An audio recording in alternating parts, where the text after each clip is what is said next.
So I just returned from Senegal this morning. It's one of those trips that we continue to make whenever there's an opportunity. And you know, the reason why we do these trips is essentially because we know that the world is interconnected, and that you know, if like we say, like Martin Luther King said, injustice anywhere is a threat to justice everywhere, and likewise a threat to democracy in Uganda, we regard it as a threat to democracy and these values which we believe in everywhere. So we believe in building networks, synergies all across.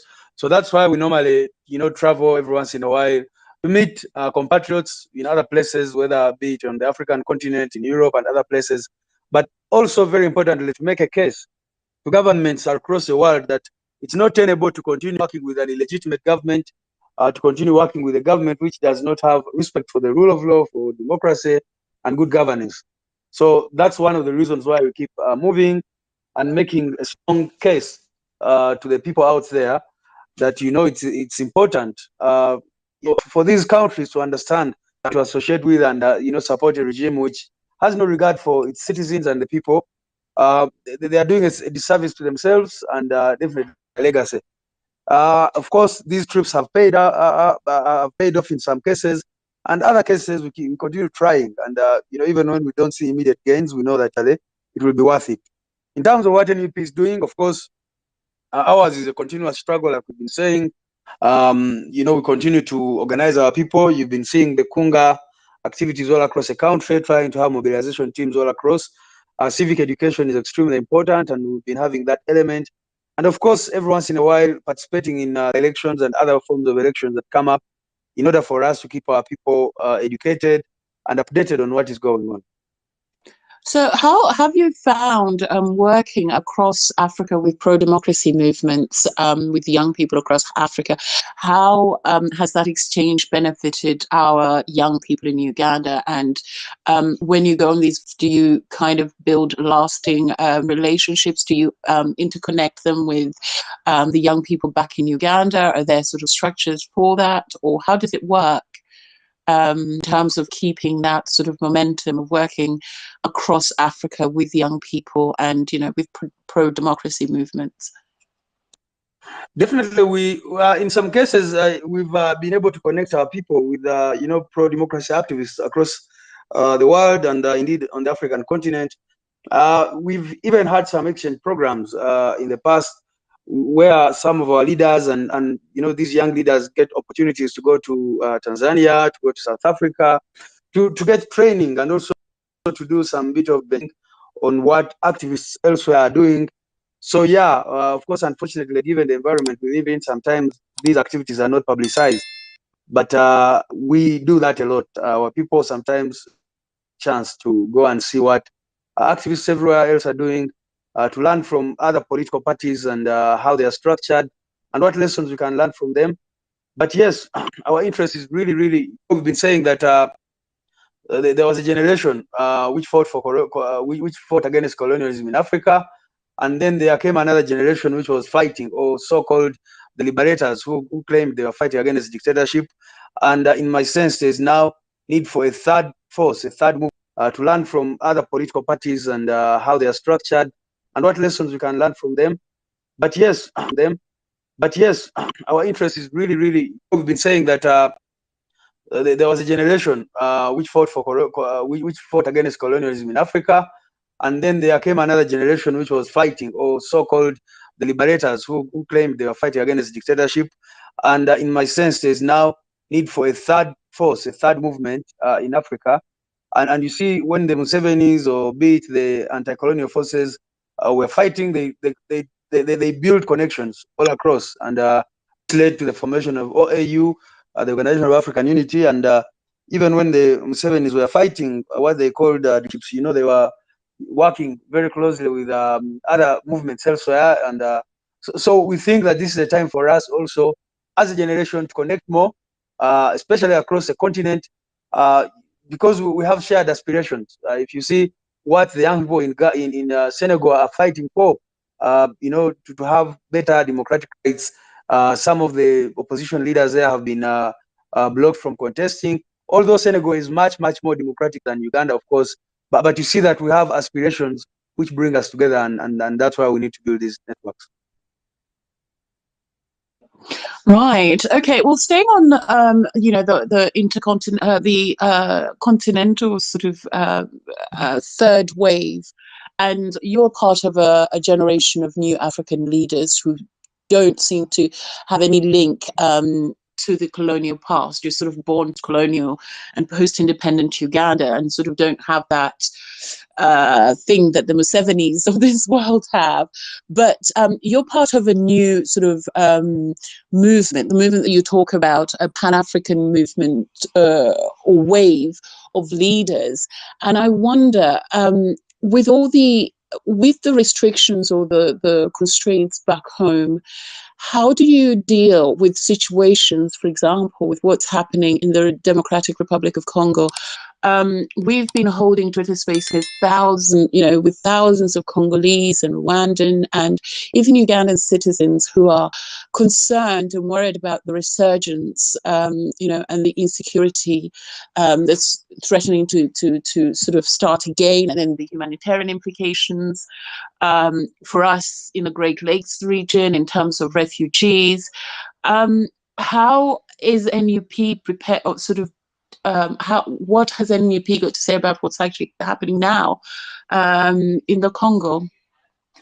Well, NUP has made it clear that it supports, David, are you there? Are you back with us? I'm here. Can you hear me? Yes, we can. Please go ahead. I'll let you continue. Thank you. Yeah, so sorry about that. The internet glitches, yeah, as you know, so I keep trying to switch lines. But I was trying to talk about the situation, for example, in Congo, and I said that the stand of NUP has always been to support or to stand with pro-democracy forces everywhere in the world, to stand with people who feel oppressed. And so, that's why I said we're standing with the people of Ukraine, who are going through incredible suffering, as everyone knows, and the challenges they're going through. And that's our approach. And we've like I said, we've built networks across the board. In some cases, we've been able. Actually, the People Power movement has inspired very many movements and people across Africa. So there are people who come from South Sudan to us to say, we want you guys to come and we build networks. Some people I know have come from the Congo and other places, basically. So what I can say is that it's very unfortunate what's happening in Congo. I've been looking at some of the videos, as I believe everyone else has, the kind of violence that's going on there, and it's unfortunate. So, for example, we've made it clear that General Museveni and his army should not invade. And actually, this is our army, it's the Uganda People's Defense. But unfortunately, he continues to use them to do things that we completely disagree with. The adventurism in the Congo. We came out last time and when they were talking about this operation Shuja, and we definitely condemned it, and because it came at the heels of the condemnation of Uganda by the ICJ. We have to pay lots and lots of money to the Congo after invading that country, plundering its resources, and doing all sorts of things, as the ICJ found. Unfortunately, it will not be General Museveni and his people to bear this cost, but the people of Uganda, you and me.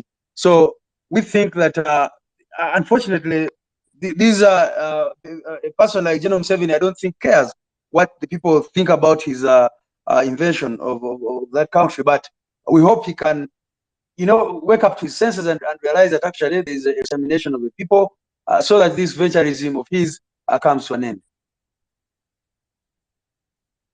Thank you. And what about, a word about the refugee crisis and the sort of the masses who are crossing into Uganda?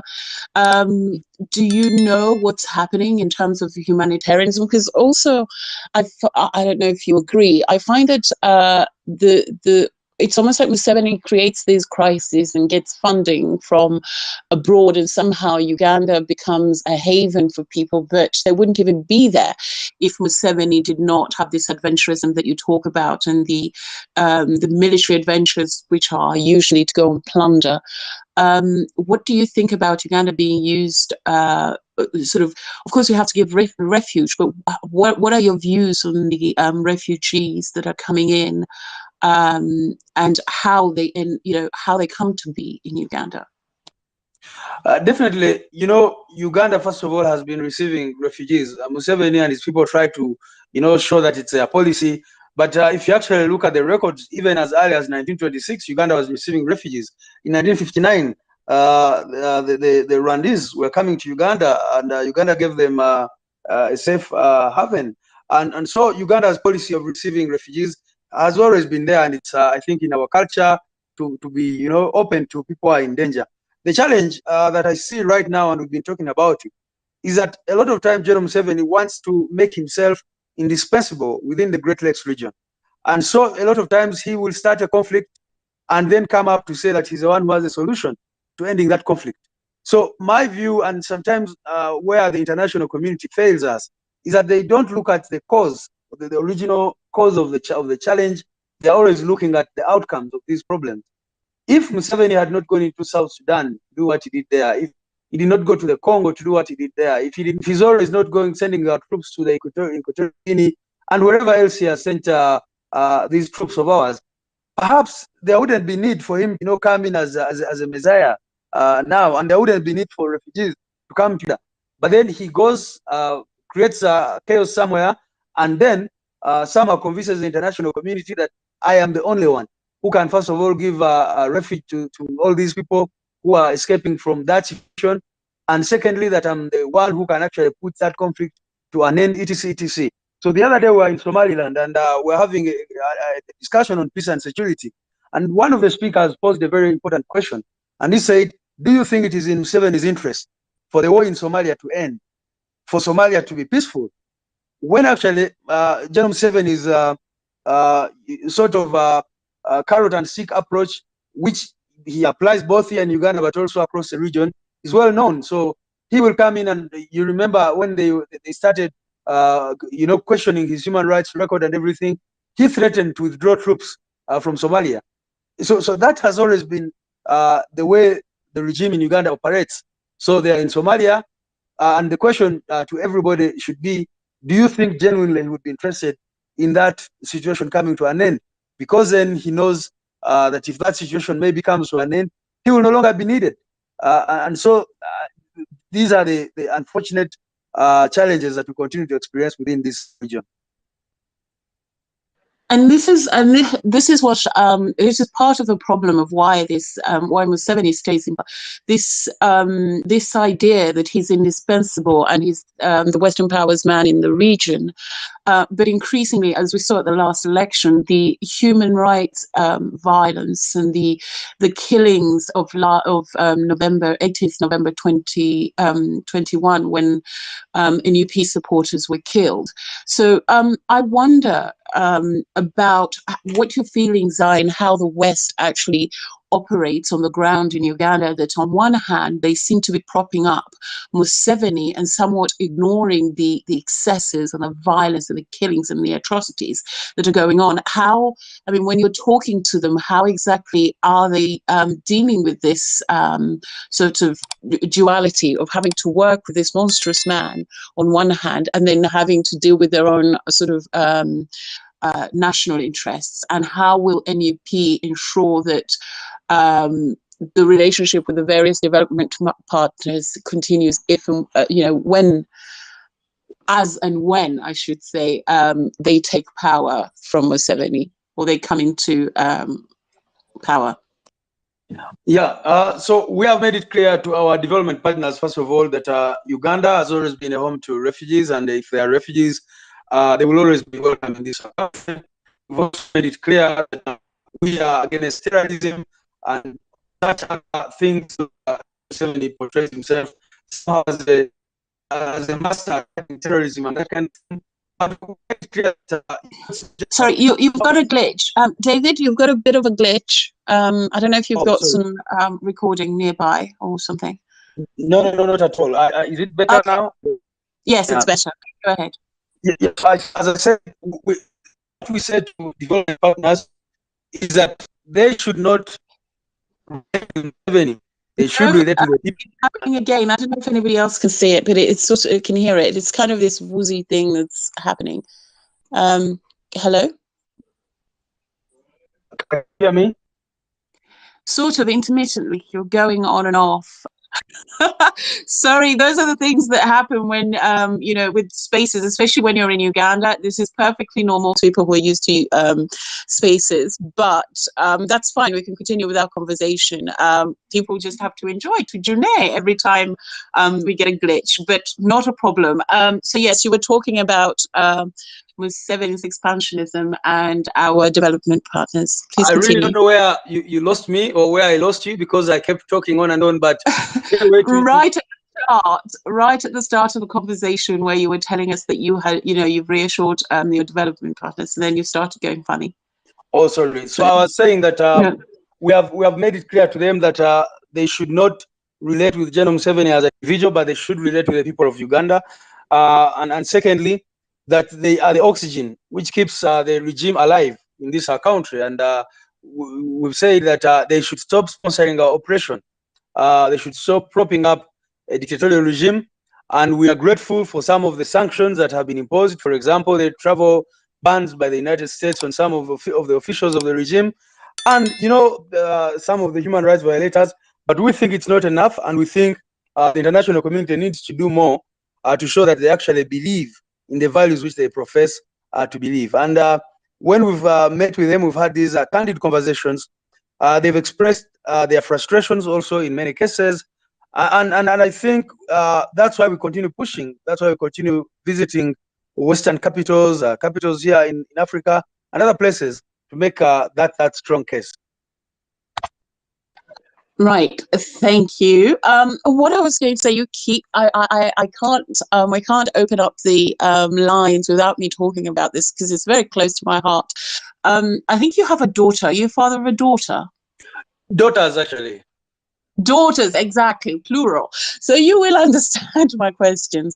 One of my biggest issues, or up to date, has been the visibility of women within the top echelons of NUP. As a father of girls, you know how important, I mean, as a father yourself, you know, having spoken about your own father, you know how important to inspire these young people, boys and girls, but especially girls, to sort of stand up and step up, and the sort of values that you inculcate in them. My question is really about the visibility of women and the decision-making process of women, the decision-making process of NUP, and how women play into that. And sometimes I've had the feeling, especially when I've listened or heard back from various leaders within the NUP, mainly in the diaspora and elsewhere, women tend to be almost tokens, brought out or willed out for sort of photo ops. And it gets to me because you have so many talented young people, older people, you know, and we seem to see the same faces. And I wonder how that's going to change, because it does matter, you know, being seen that, for example, when you go on your travels, you know, the various operations within NUP, what is the role of women within NUP beyond visibility? Some people even accuse NUP of tokenism, of sort of having women do the feminine jobs. What's your take on that? Yeah, thank you so much. And I will not really try to put up a defense or anything like that. We have a challenge, I think, and I think it's you know, it's a Ugandan challenge in a way, and many parts of the world actually, especially when you're dealing with a situation like we are dealing with. So at a leadership level, we've always been deliberate to try and really have women as involved in every form of activity as you know, possibly can. But I'll also say that there are challenges. For example, you saw what kind of election we had, and the kind of violence, the kind of challenge we had. So we found in many cases that women, it was a little bit more difficult for many women to be on the front line than it was for the men. So that's part of, I think, one of the challenges that happens, that for some reason, women feel, you know, that this is a very, very dangerous place to be at the forefront. You know, we're not running a normal political party where, you know, you have activities and this and that. And so many times. Oh no, it's happening again. Not to worry, you there? Oh, you're gonna have to go and come back. You've gone off again. This is so as much as men. But what I can say is, for example, we've had trainings specifically designed for women, women activists about these issues to see how they can involve etc. etc. But I also say that, for example, when NUP started, and this is a story that many people don't know about. I remember we were in a room, our president brought together a team of people who had been working with. I was his lecturer at school. He had been seeing Joel on TV and what he was doing. We had Karamaji Andrew, who was a social activist and that kind of thing. There was Chairman Nyanzi, who played a very fundamental role in the campaign in Chadondo, etc. etc. So that was the sort of the beginning of the movement. And so I'm trying to explain that when you say you get to see these same faces, but we are deliberate. And one of the things we are trying to do, even from our institutions wing, if you talk to Comrade Musiri, Nambasa, Shamim, and others, we've been saying let's bring other leaders on board, other young leaders on board, so that it's not the same faces everywhere. But I admit, definitely a challenge, and I think we need to take definite steps to address it, because we all know that a revolution which does not empower women as much as men is dead on arrival. So it must be deliberate on our end as leaders. But we also, I feel also that you need to encourage women. I don't even know how to say encourage them, because sometimes they come and then consequences are dire. For example, the situation which Marinos Alexandria went through a few months back, in a way deters other women from coming to the front line, because when Marinos comes out to tell her story of what these thugs did to her, it becomes a bit difficult to convince women. And every time we've had these trainings, they sort of ask you so many questions out of fear of what might happen to them when they come on the front line. But I definitely agree, and I'm open to getting some of the ideas through which we can encourage women to take more prominent roles in NUP. excellent, great news. Now, part of the problem, or one of the things that have been used by this regime against women activists, is the use of rape and sexual violence when they've been arrested. You've even got some mothers, NUP mothers, who are still in prison. I don't even know what the update is or what's the current position or state of Andrea, but there's many, many Andreas that never sort of come to the forefront because of fear, because of torture, because of trauma. And could you tell us a little bit more about women who continue to be incarcerated as a result of the arrests during the last election? And then, what systems have you got in place, if at all, to help these women sort of rehabilitate and get back into society, given the trauma? And then if those structures are not there, what needs to be done, and what can people or other women and men or whatever, or well-wishers, do towards the effort in sort of just to shore up these women to get back on their feet, and then to rebel against the use of sexual violence, not just, by the military, by the various security organs against, in Uganda? Yeah, so first of all, it's true that women have been targeted, like I said, sexually, and sexual violence is a tool. But I also want to say that it's not only women who are raped. We have cases where men themselves, young men, have reported rape.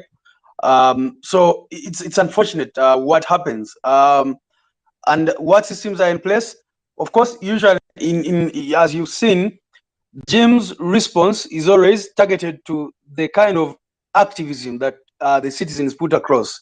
So if there are no protests for some time, then you see that cases of abduction, of rape, or whatever, torture and others, sort of reduce. But when the citizens come out to express themselves, whether through trying to peacefully assemble, express themselves in other ways, then the regime also hastens its machinery. And so our approaches have sort of been ad hoc, that for example, immediately after elections, when so many women were, you know, in jail, and all these kinds of challenges. We organized sessions, and Flavia was leading this, Honorable Flavia Karule, the head of Women Wing in NUP, where she was, you know, together with the other facilitators, trying to talk to these young women, encourage them, counsel them, listen to them, etc., etc. Because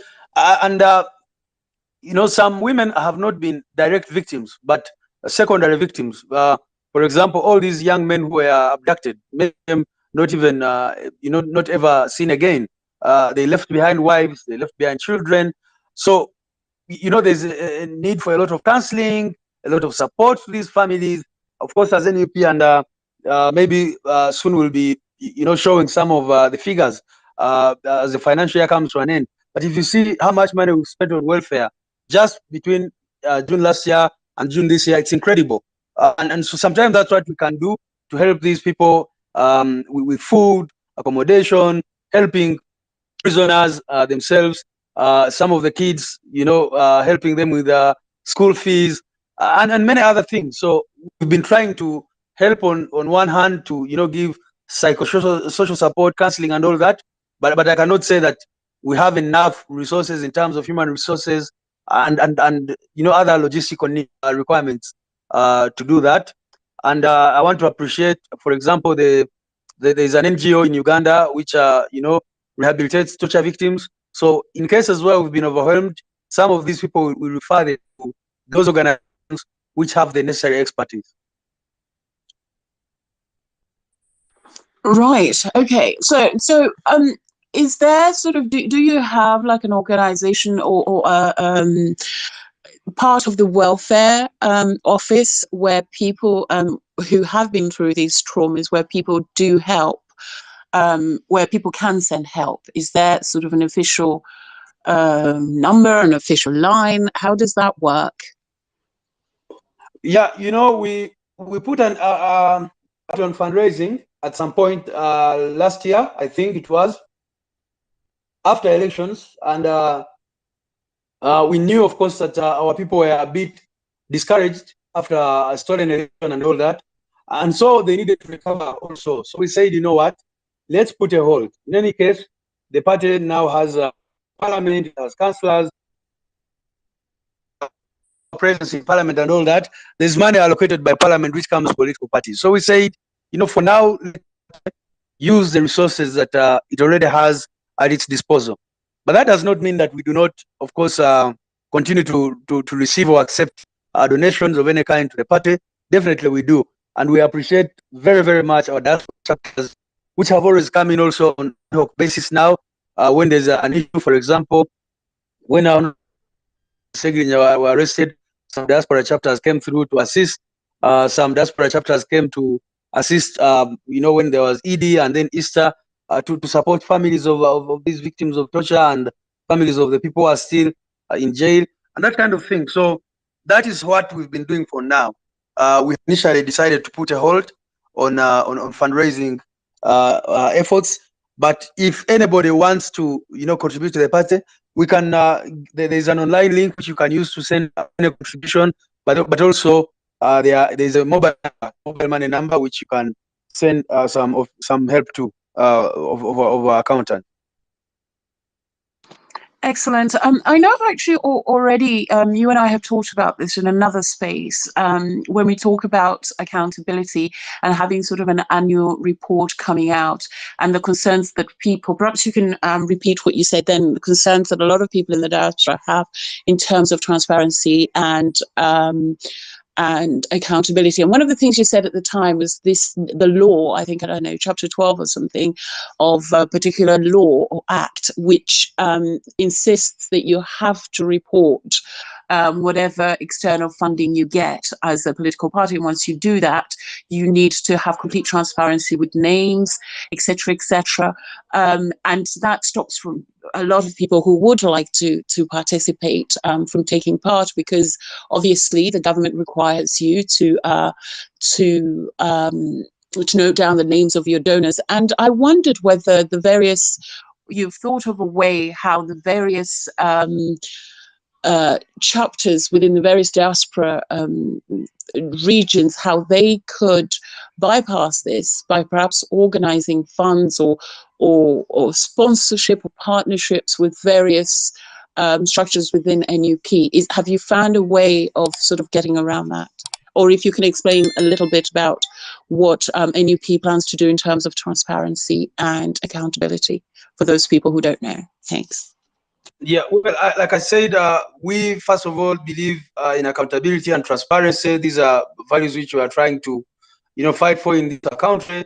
Make sure that there is full accountability, bit of funds, but also we know that accountability goes beyond just mere accounting for funds.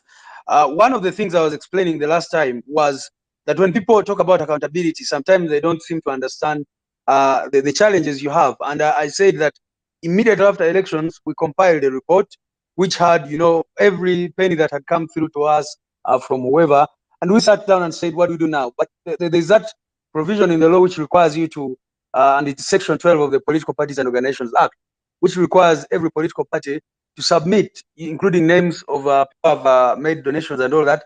And of course, we understand how dangerous that would be for our people. So it's a delicate balance to make. And like I said, one of the discussions we've been having was that maybe we just tell our people, we give them, we say, okay, this is what we got this year in terms of funding from, monies allocated to Parliament, from donations, from MPs' contributions. And these are the clusters. This is, we spend so much on welfare, we spend so much on, mobilization activities, we spend so much on, because we have, NUP has 8 departments currently, and the first department is mobilization. Then we have finance and administration, we have diaspora and international relations, we have policy and research, we have the legal department, we have welfare as a standalone, we have, I don't know how many I've spoken about, but yeah, we have 8 departments. So we need to, maybe one of the things we're discussing is that we just talk about what has gone to which department for this particular financial year, and that's a conversation we've been having with the finance committee. But that if you were to reveal the names of people who are contributing funds, then they'll be in trouble. People have been stopped at the airport for making Facebook posts, the regime and inconvenience and that kind of thing. So it's a delicate balance. You don't want to put people in such a tricky situation. But also how we're able to go about it, for example, with regard to the election, was that we only accounted for what, that is to the EC, we accounted for what came to the party directly. But there are many diaspora chapters which were funding activities directly without going through the party. But of course, for example, someone will inform the party and say, we want to support our team, our Northern Uganda chapter. And then we say, okay, the coordinator there is so and so.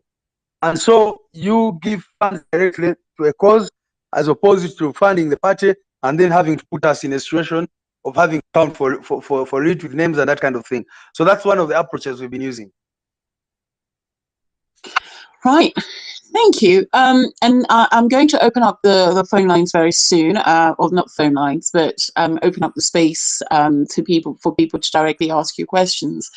I just wanted to sort of ask, part of the problem that I see, or some of me and my friends see, in terms of how what's propping up Museveni and continues to sort of ensure that he remains in power, is his connection or his very strong ties with various conglomerates that operate within Uganda. So, for example, currently you have got Total and I think it's Sunuk or Sunuk, I don't know, what it actually, how to pronounce it, but the various organizations or companies that operate within Uganda. Currently, there's a lot of protests around the world about the pipeline that is trying to, or Museveni is trying, I think it's called ECOOP, that Museveni is trying or working with various, some of our neighbors to put up. And I wonder, what exactly does NUP have any links to these conglomerates, and do you hold accountable for their continued working with Museveni as part of the reason that he stays in power? Because if they, their economics are tied up with the regime, it makes it very, very difficult to hold him accountable. Yeah, definitely. And I think it's not only from Museveni, but all these despots try to, work with all these conglomerates and, multinational corporations to, keep themselves in power, because the interest of those companies or conglomerates, their main interest is profit. Their main interest is their business interests. And somehow they think the regime, what can, secure their interest in the country. And if you look at the oil agreements, first of all, you've been talking about Sinuk, and you remember a few years ago there was a very, very big issue with the kind of agreements that the regime was making with multinational corporations, many of them riddled with corruption of unimaginable proportions. A lot of times, Uganda ending up with terrible, terrible deals. The recent example of the coffee agreement is, we all know about it. So I think, the question, the most important question for us is what can we do? First of all, where do we stand on investment? What policies or what principles do we stand by? How do we think that these kinds of agreements which Museveni makes with these companies or corporations, how do we think they can be changed to benefit Uganda, to benefit our country? And so that's how I see the question of the pipeline. There have, of course, been very, very critical concerns about environment. There have been critical concerns about compensation of people on land. And you remember General Museveni coming up with a proposal to say that people should be, government should take over land, and then the compensation discussions come later on. So these are some of the critical issues that we've been raising and been discussing. But Juliana, I can tell you that, for me, sometimes, and this is what I've been telling many people, including our international partners, that Uganda's problem is really, really not where we stand on these policy issues. And sometimes they try to push us in the corner to ask us, how would you handle this situation? How would you handle this situation? For me, I think that if you do not have a dictatorial regime in place, and you have a regime or a government actually that listens to the people, that is accountable to the people, that has the interests of the people at heart, then every deal that comes or every investment that comes, you have to look at it from that prism. The human capital development. You look at the oil sector and which people are benefiting from the oil sector. You look at who is being employed in the oil sector in Uganda, who is actually taking over the land. There was a report at some point about the massive land grabs in Bunyoro, the oil region and the Albertine region and all that. So I think really, really the question is, how do we remove the dictatorship and establish a government which will work in the interest of the people? So you are a native son or grandchild of the great nation of Bunyoro. How do you think this pipeline and the excavation of oil within that region, what do you think the environmental impact will be? And how are the people or the nationals or the Bunyoro people, are they welcoming the oil pipe, or is it something that they've already seen the degradation and they already see the impact that it's having on their lands? This should be pertinent to you because you literally are part, this is the land of your ancestors. Well, actually, the challenge, the bigger challenge is that, people are not allowed to protest in this country, because if people are allowed to protest, they would be coming out to express their thoughts on some of these issues. So when you say, what do the people of Bunyoro think about this? The people of Uganda are disempowered. I was in Karamoja some time back, and we just came back from Omoro. I mean, when you look at the population in these areas, you feel like crying. Completely disempowered. They just have no say whatsoever about anything. So in a situation where people are not able to protest, where people are kept in the dark, if you go and ask anybody in Bunyoro about the oil agreements, they will tell you they don't know. Why? Because the regime made it clear it is SFC guarding the oil wells and everything. They called it a strategic installation, and deployed SFC there and did whatever they did. So to ask the people of Bunyoro, the ordinary people of Uganda, to even understand the implication, the environmental, implications or the climate change implications of the oil pipeline, I think it's to ask for too much. It's just maybe a few elite who are having these conversations, but the people on ground have largely been, kept away from these debates. And one of the things that we've been discussing and we've raised, for example, is that if oil is found in Bunyoro, what are the people of Bunyoro benefiting from this? Yes, it's a national asset. It's going to be used to develop a country, blah, blah, blah. But we know what that means in the Ugandan context.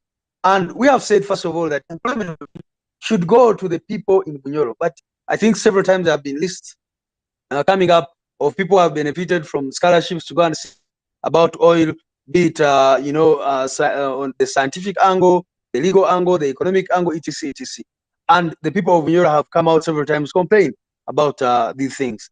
Away from employment, of course, we have made it clear that there should be a percentage of the proceeds that goes to that region, because you're messing up the environment. There are many things that are going to happen to that place as a result of extraction. But those people must also benefit in a way. So you must take proceeds, be it 15%, and say this percentage is allocated specifically for Bunyoro sub-region. If you're taking gold and diamonds and whatever from Karamoja sub-region, the people as poor as they are, you must bring back, if that's what I will call it. You must give back to that community. Reinvest the proceeds into the local communities. Exactly. Okay, so I'm going to open up. Thank you so much. I'm going to open up the space so people can come in and ask their questions. So please send your requests through. I'll be happy to sort of put you through.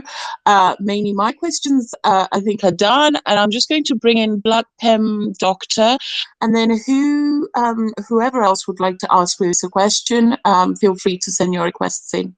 Thank you. Hi, Juliana and David Rubagonyo. Thank you so much for creating this space and for giving us a voice in a country that so many people remain voiceless. I have two questions addressed to the speaker. One has to do with political prisoners. What is NUP doing to ensure that political prisoners, we have some high-profile ones like Segrinya and Sewanyana, but there are countless others that are not as high profile. What are they doing to ensure that the political prisoners don't stay on remand indefinitely? And secondly, since this is a collective effort, is there anything the diaspora can do to raise awareness? Can we write our congressmen, senators, etc., etc.? The second one has to do with accountability. From what David was doing, part of the reason they keep fewer records, especially with diaspora funds, is to protect the privacy of people and to mitigate possible harassment from the NRM government. But online and on social media, there have been voices, several voices, every couple of months you read something about it, with people complaining about accountability.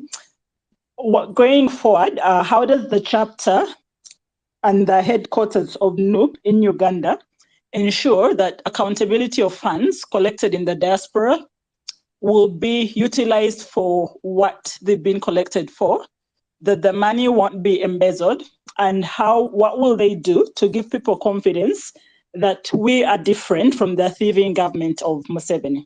Thank you.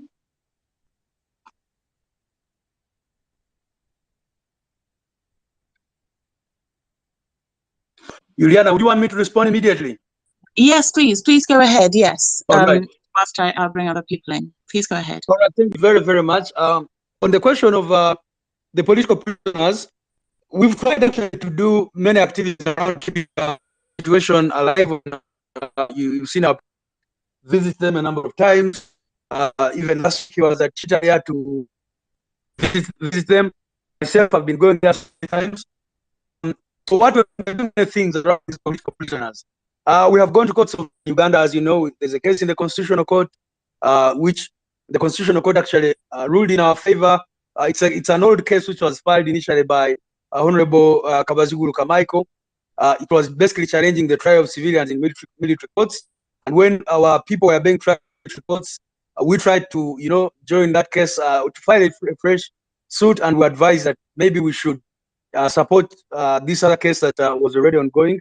And of course, the Supreme Court put the implementation of that decision on a hold.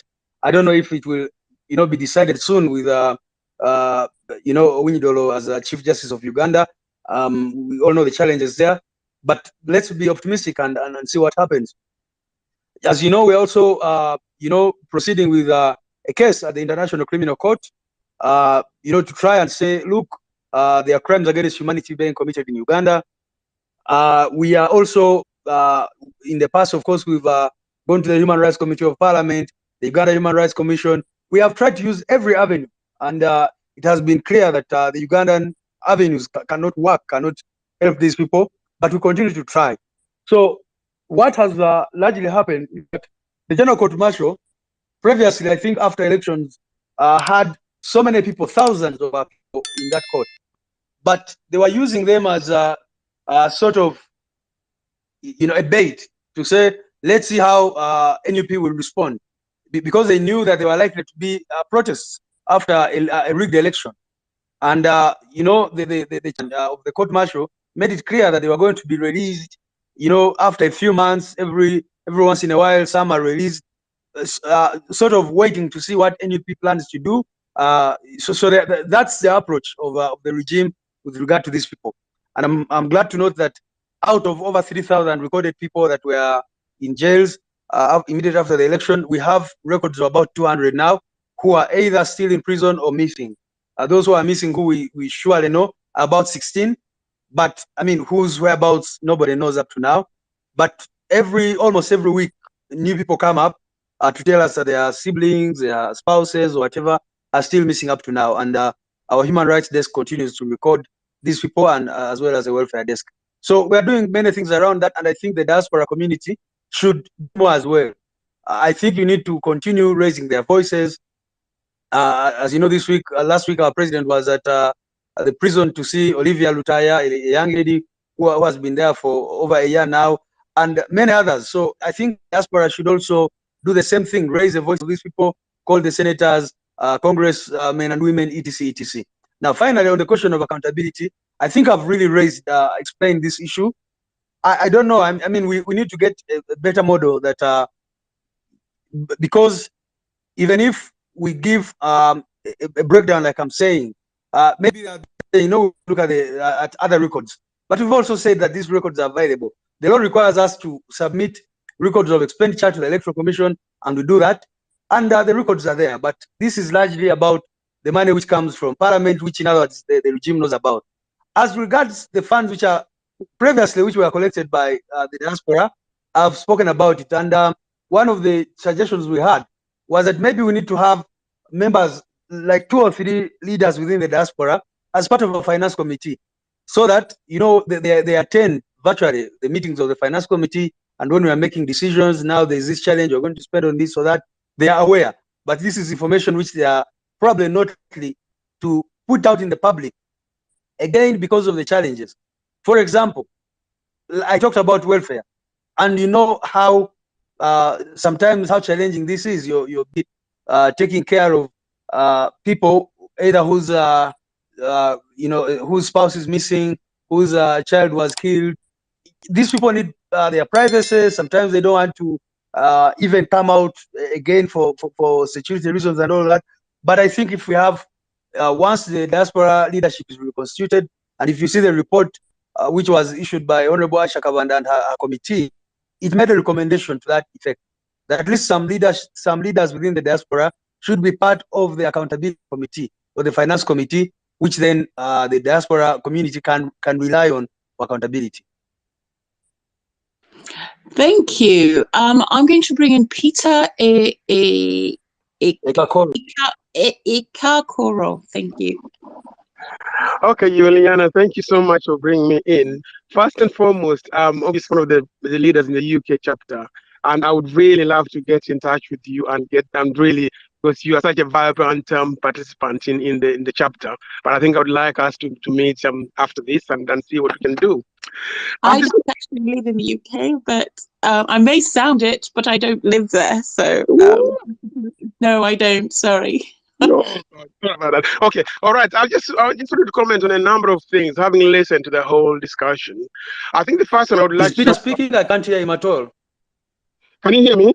Yes, can't hear you. Yes, David, he's speaking. Can you hear him? Hear me? No, not at all. I can't hear him at all. Okay. He's going to come back in. Peter. Hello, yes, Julian, I'm here. David, can you hear him? No, I can't. If you'd like to ask your question, hear me though. Yeah, I think I can hear you, and then I'll transfer your question on to David. Would you like to ask it, nevertheless? Yes, actually, there's a number of comments, if you can just note it down. I think the first one is about the wealth, accountability, and resources. As a diaspora, I think we have actually been a bit unrealistic about what's happening at home in terms of accountability. We expect accountability like we do in, say, in my office, whereby you produce an annual report and that has everything. I think the way I see the way request David Lewis to go on is, yes, give us a breakdown and say, these are the areas of cover, this is the money we get roughly, or this is the areas we covered. These are the areas that need to be covered. And then the diaspora can look at that at least. Because I appreciate the fact that you say that because of the prevailing political environment, you really can't avail all the details. So yes, but give us at least a breakdown of, especially the iPod money. The iPod money they saw in our back, which has been, used by our opponents to sort of kick NUP. So I think you sort of need to clarify which areas of work, I'll say not specific, which of work that money is going into. That's my okay. Sorry, Peter. Let me just get that through to David first, because you've got. I'm also going to limit the time that everybody speaks because there's many, just to ensure that we get as many people in as possible. Okay, David, can I just give you others quickly, and then you can put it all together, please. Okay, go on, go ahead. Okay. The next point is David Lewis's regional offices. We want regional offices functional as soon as possible because at the moment, it's Kampala Central that we are. Actually, our main work should be in the regions. Okay, I'll be quick. The third one I want to talk about is obviously donations. The chapters in the diaspora, and obviously the people want to donate. Actually, if you donate to the UK chapter, we then can send that money as the UK chapter, so your name doesn't come out anywhere because we have an account. We are accountable to our members. We can donate that. Very quickly, the last one is David Lewis. You really have to comment to us about the 14 million bribe, and we really need to know who took the bribe, who hasn't. We're not going to back off from that. Thank you. Gosh. Okay. Thank you. David, can you hear me? Yes, I can hear you.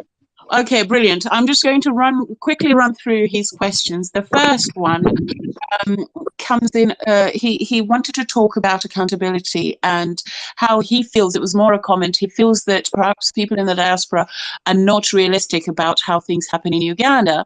And he suggests that rather than expect sort of a breakdown, minutia of explaining every cent, perhaps you can group it together and say this amount, which is, I suppose, what you suggested earlier. But you can talk about, for example, this is going to transportation, this is going to education, this is going to the welfare. So rather than group it, rather than do it individually, where you're, like the UK, like he was saying, it is best to kind of do it to actually communicate that to the diaspora, saying that we can't literally give out a penny by penny breakdown, but we can give accountability in terms of, say, units or divisions within NUP, which I think is exactly what you say. But anyhow, the other thing he talks about is donations. To avoid the problems with the government, have you thought of working with the various chapters? For example, in the UK, they have an official account where they are accountable to their members, so they can collect in the UK, where names don't necessarily need to be printed, and then they sort of wire that money across to you as the UK chapter, and therefore you bypass the problem of having to name absolutely everyone and individuals. Fourthly, he talks about regional offices. He insists that NUP needs to open up regional offices beyond Kampala and what he considers to be the central region. he says they need to be up ASAP, but I hope you have the funding for all of that, because all of this is cost. And then he talks about iPod money. Apparently it's a thorn in the back of his constituents. He's a leader, I think, in the UK, he says, and he absolutely would needs to know about that. Then he talks about the 40 million who got it and who did. There you go. That's what his questions. I hope that's enough. Would you like to All right. Very glad to hear from Peter Ekakolu. He's our leader in the UK, and we appreciate all the work that the chapter in the UK continues to do. On the first issue, there are sort of many questions, but I think interrelated. In terms of his advice, like I said, and I agree with him, it's one of the things we've been talking about. Although I know what will happen when we give this breakdown, then there will be voices saying, "Oh, give us details. Why is it that you spent on this and not on this?" And that sort of thing. If you, for example, talk about how much you spend on welfare, but nonetheless, we'll do that because I think our people need to know, especially what we get as a party and what we do. This is not only a challenge for NUP. Actually, if you see, there's no single party in Uganda which does that kind of accountability, and there are reasons why, which is what I tried to explain. Be it the parties that were there before us, given the dynamics on the ground. And one of the things, of course, I did not talk about is what, in the UK or in Switzerland or wherever, or Sweden, there are things that a political party is expected to do and not to do. Because, for example, it's a shame that a political party can be thinking of establishing a medical department, because that shouldn't be our business, having a medical team that every time you travel for an activity, you go with an ambulance, you go with, then you have doctors on standby in case someone is injured or whatever. But yet in Uganda, you find that, you have to have all these things in place because every time you go out for an political activity, you're almost going for a war. And, there are other activities I don't want to talk about here, which you find yourself doing, which in another country, a political party would never have to engage in. So I think the comrades need to understand the different dynamics. The second thing, I think he raises a very, very brilliant idea about, for example, giving funds as a UK chapter. Definitely that would be very helpful. If it's a legal entity, I think that's something that I definitely agree with. Let me again reiterate that we are not part of IPOD and we do not get any money from IPOD. I will just explain this. The law in 2020, the Political Parties and Organizations Act, was amended to provide that all political parties which are represented in Parliament should get some funding based on their numerical strength in Parliament. And that money has always been there.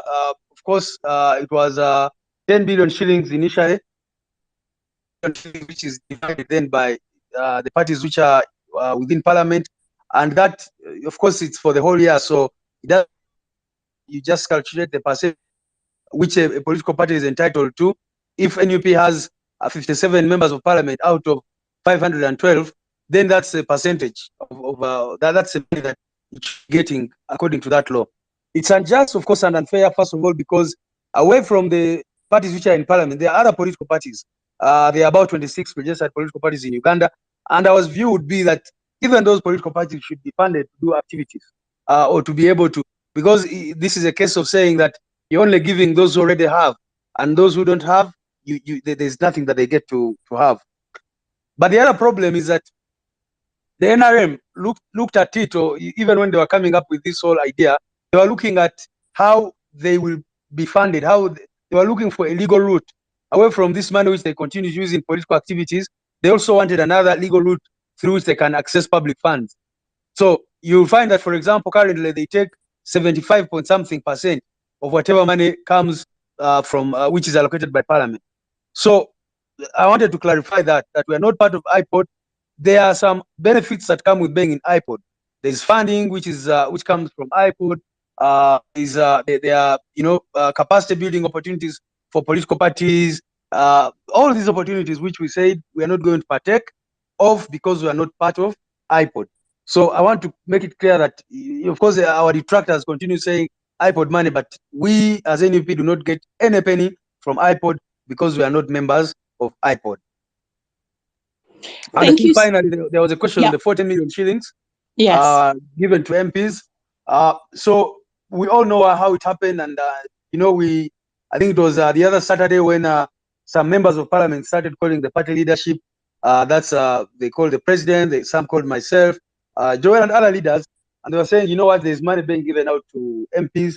Should we go and pick it? What is the position of this of NUP on this money and that kind of thing?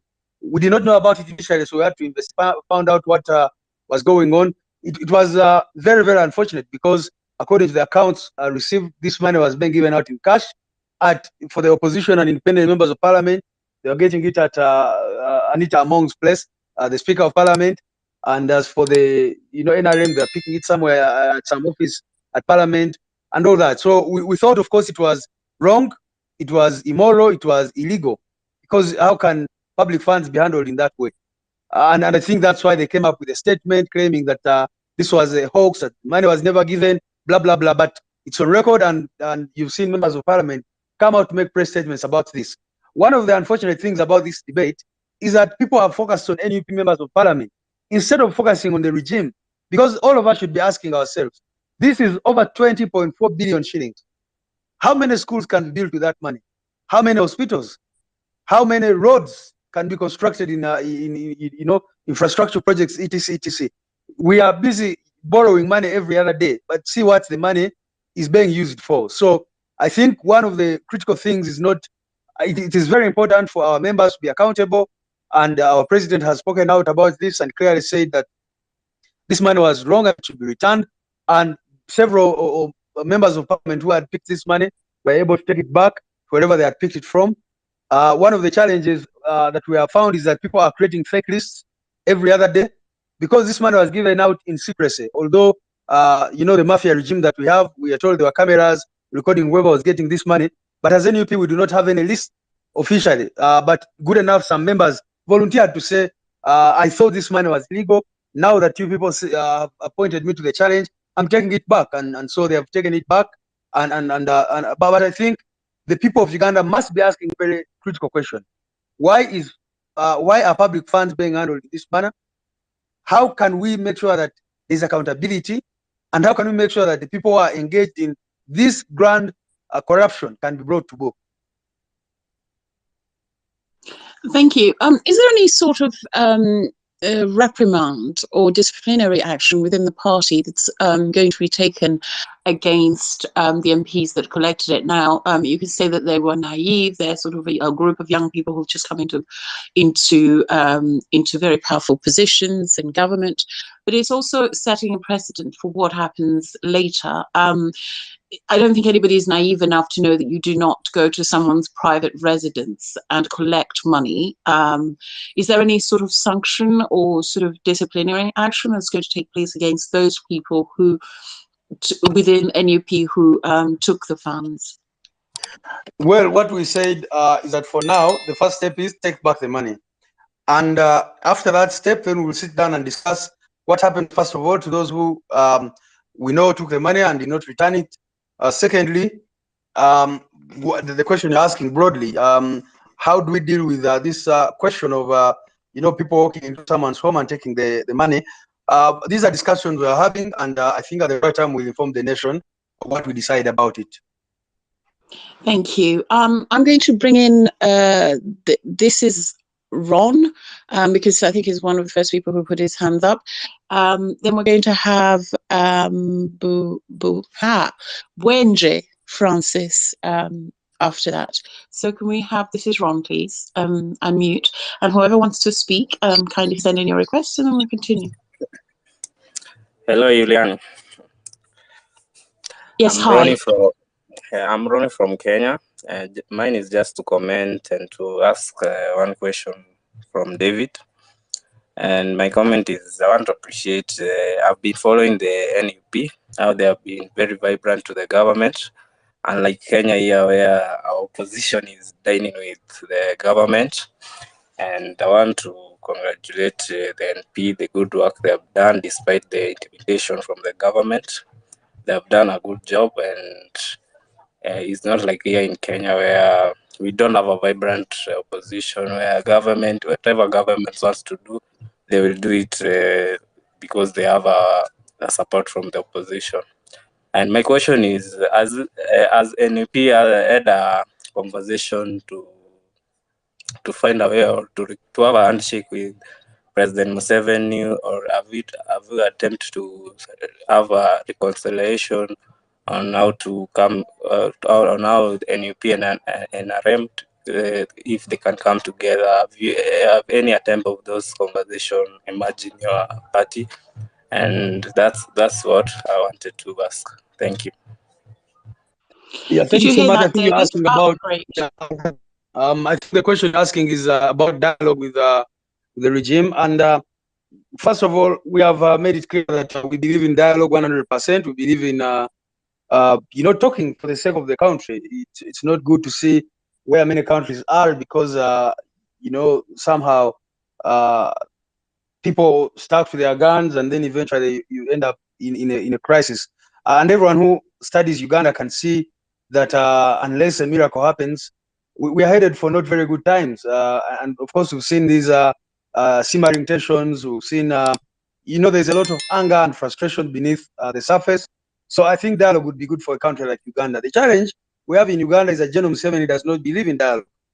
He believes in co-optation. And that's why we have said that, first of all, if you want to invite us to talk with you, first of all, it's free people who talk. Get your boot off my neck and let's talk as free citizens. You cannot say that, you have to come and talk to me by force. You don't talk to me. You, for example, so the money I've been talking about now, the money which is allocated through Parliament, General Museveni recently came out and said, you know what, parties which are not in iPod should not get this money. So he's, in other words, saying you must be in dialogue, you must be in iPod, which we believe is a tool for co-optation. iPod has been in Uganda for 10 years, but if you look at their record and what they've been able to achieve, I don't think there's much they have achieved in terms of dialogue. What Museveni believes is it's just co-optation. He co-opts people, he will give them positions in his regime, and then after some time drops them off, and the game continues that way. So for us, we've said that if we are to engage in dialogue, first of all, it should be with free citizens, free the political prisoners, stop harassing us, stop closing our offices, and then we can talk as a political party to a political party. Secondly, and very importantly, we have said that there should be a clear agenda. One of the biggest problems Uganda has is that independence, we've not had a peaceful transition from one government to another. And we have said the critical issue in any dialogue with General Museveni should be about transition. How do we ensure that there's a peaceful transition from his regime to another government? So those are some of the issues that we're raising regarding dialogue. Hello? Yes, you there? Juliana, back to you, please. Okay, thank you. Thank you so much. Okay, I'm going to bring in Muwonge Francis. Just for those people who have sent requests, I can see them, but unfortunately I can't approve them. So either just say in a quick tweet, sort of tag me and I'll bring you in, or simply raise your hand and I will invite you as a speaker. Would you like to unmute, Francis? Thanks. Yes, good evening, everyone, and I hope everyone is okay. I want to appreciate the organizer of the conversation. It's a really very interesting conversation that every Ugandan would wish to engage in, and then add something on the way forward that and on the way forward and how best things can be done. Yes, a quick question here that I would wish to pass to the speaker of the day, and that is the permanent secretary of the National Unity Platform, Mr. David Muwonge. The issue of the accountability. Most of the people who have been asking about accountability, they asked it in terms of resources and in terms of finances that you receive. How do you account for it? But my accountability is different because accountability is broad. Mr. David Muwonge, if you can be honest and sincere in this contest, how do you, as NUP, account for these hate speeches? Because they are hate speeches that are used by some people who are recognized as members of the party and those who claim to be party supporters, and as a party that believes in dialogue, as you said earlier on, and as a party that believes in peaceful transition. don't you think because whenever someone says that does something wrong that is contrary to the law, that is contrary to what to the public expectation, some of the individuals who call themselves the NUP supporters, what they do, they come out with hate speeches and all the other type of abuse, which I think is not the solution to the question, but instead it worsens the situation, and again creates a lot of question that if these hate speeches are being said and those who are on the top do not come out to distance themselves or say this is bad and it shouldn't be done in the names of the NUP. Don't you think it creates a public question that what if the party that aspires to get power, NUP, when they get power, there will be more of autocratic and solve of not allowing people to speak. The other question is sorry, about Wenche, before you continue, could you be specific when you say hate speech? What exactly do you mean? Can you be clear?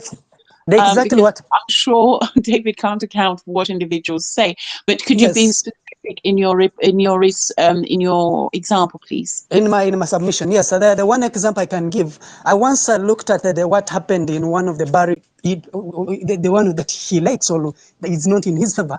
He controls his temper. That it is almost like the constitution of the other party. They say that the president appoints the committee that appoints the members. The president has powers to stand for many times as he wants. I say the derogation because I'm not sure if it is true. So I would wish to get the clarity from the Honorable Davis Muwonge if true the constitution is as empowers the president to the climax as it is said in one of the media houses here, or it is not. And if it is so, are there constitutional arrangements that are organized in the party to, first of all, tame the powers of the president? Because one of the reasons, as you've been hearing the question when we're discussing the question of Uganda, we discuss one specific person, and that's because the constitution overempowers that specific person. So if there is a certain group that looks for power and they also have the same constitution, one would ask if there are ways to reduce that. But my last question is the journey to rescue people who are in prisons. I mean the political prisoner. If the constitution means have been taken and there is no yields, there's no yields and okay, well, David, would you like to come in, please? It's not our policy. Our values are well known, discipline, and as to whether they abide by them is another question. But we also know how the NRM operates.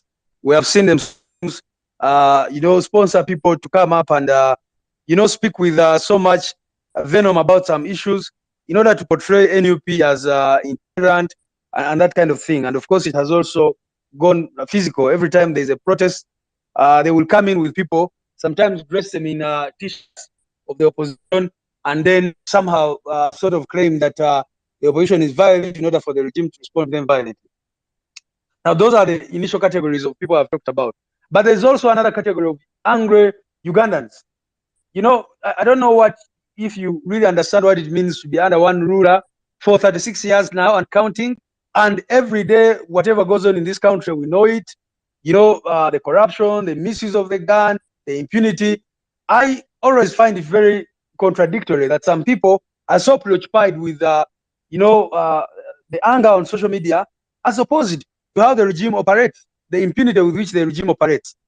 If a regime can go in Kampala and shoot people and armed citizens and kill them, and someone does not criticize the regime for doing that, but instead is criticizing someone in NUP for responding, for insulting the person who has done that, I never seem to understand that.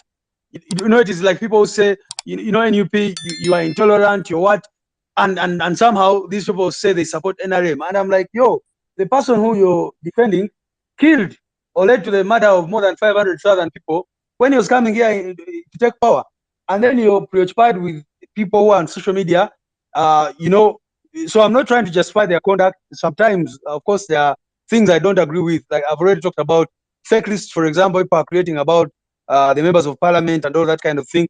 We are in the age of social media, and all these are things that come with it.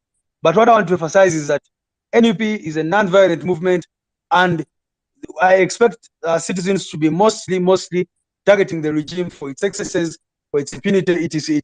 Finally, you asked about the constitution of NUP. we have made it clear that we inherited a constitution of 2004, which is not entirely democratic. Of course, I think there is some bit of dishonesty. I know of no no constitution of any party in Uganda, or even in many places actually, which has term limits for a president of a political party. I don't know. I have not seen many, constitutions outside Uganda, but at least I can say on record that in Ugandan constitutions of political parties, I have not seen these term limits. So, but we are under a process of reviewing our constitution to bring it up to speed with the current realities, because these are not constitution, the dynamics of the time. A constitution of a party of which had very few members cannot compare to one of millions of members now that we are. So we are trying to bring our constitution to be more accommodative, more democratic. But I must add that while we are doing that, we also need to understand the kind of environment under which we operate. You somehow don't think that you're living under a democratic government where you have political parties free to conduct their business. You've seen what happens in with this when there is a delegates conference of a political party. The NRM will not be shy to even admit that they are sponsoring a candidate of a political party to win in an opposition political party, so that using that person they can either take control of the party or etc. etc. So we need, even as we amend our constitution, these are some of the realities or the dynamics on ground that we must think about. And this is why I always encourage our brothers and sisters in the diaspora to always have the context of Uganda, that when you're making suggestions, please understand the context of Uganda. We all believe, I studied constitutional law, I believe in constitutionalism, and the situation where wants to use everything at their disposal to destroy a political party. And many times they work through your own structures, your own, and we have examples of all these political parties. Even this last scenario of the MPs is definitely an attempt by the regime to do something like that. So let's always have that at the back of our minds when we're discussing this. I thank you.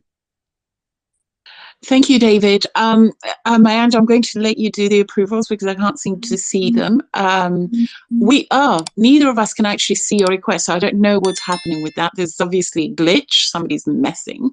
Yabumbum, would you like to ask your questions? If we can be brief, that way we can try again. So for those people who make the requests, perhaps cancel them and make the requests again. Thank you.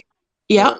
Thank you. Just a bit of advice. If anyone wants to submit a they want to ask a question or whatever, they can just raise their hands within the listeners, and then I could just invite them in. I think that would be a better way, because I can't see the requests as well. Okay, no problem. So raise your hands, guys, and you'll be brought in. Yabumbum, if we can make these really brief, because we do have a time constraint, and I would like to get in as many questions as possible. So I'm literally going to give a minute to everybody to allow David to answer as many questions as possible. Thank you.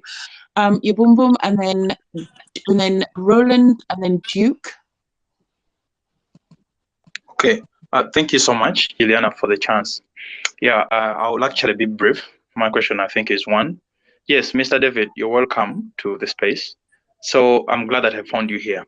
Now, my question is that NUP, we have seen that it is being affected by very many challenges, left, right, and center, from the government, from the people who have been sent to spy, and very many people are attacking NUP.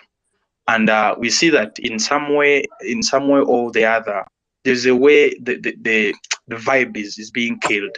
It's not the same vibe as we had the other time. So it's like as if for me, I've actually even lost track.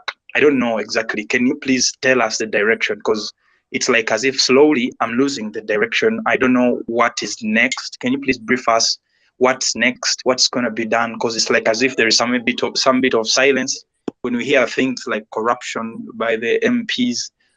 We really worry. I don't know what's the plan like and what's the direction. Can you please guide? Thank you. I really thank you so much for a very honest question. And I think, I don't know if you watched or listened to the president's speech in Senegal, and I think something he was addressing. I think, first of all, fighting a dictatorship is not a walk in the park. what gives me the courage and the confidence to go on is that, you know, regardless of how manipulative, oppressive regimes are, they normally come tumbling down. They normally fall. And you know, I think one of the things that will encourage you to keep moving is to read about these other dictatorships or movements everywhere that eventually succeeded. Even when we are fighting against Museveni, just look at him in the bush. He made an attempt. I mean, even before the Bush War, he made an attempt in 1972. They came here with, of course, other forces, fight Idi Amin. He defeated them, and then they went back. And it took, you know, another 6 years almost of waiting, reorganizing, and then came back.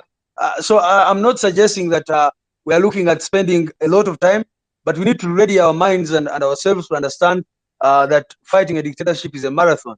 It may not be a sprint, but it's constant. You know, I'm encouraged by the people of Sudan who were able to get rid of Bashir. If you look at the attempts that had been there before to get rid of him, there were so many. And somehow, you know, after he fell, there was an article which, you know, called him Sudan's master manipulator falls. And so he was a manipulator, maybe even better than Museveni, but eventually he failed. So I think the critical thing for us is to continue doing what we're doing, continue engaging. Of course, like a party, I already talked about one of the things we've been doing this year, especially we've mostly focused on welfare, on getting our people out of prisons, on, you know, many of these people were new in TICS. They were just excited young people who did not even think that a regime would just open fire and start killing random people. I was at office 2 days ago, and a man came with a picture of his son who was shot dead in town. This young man was a mechanic. He was under a car trying to fix a car, and these guys came and shot him dead.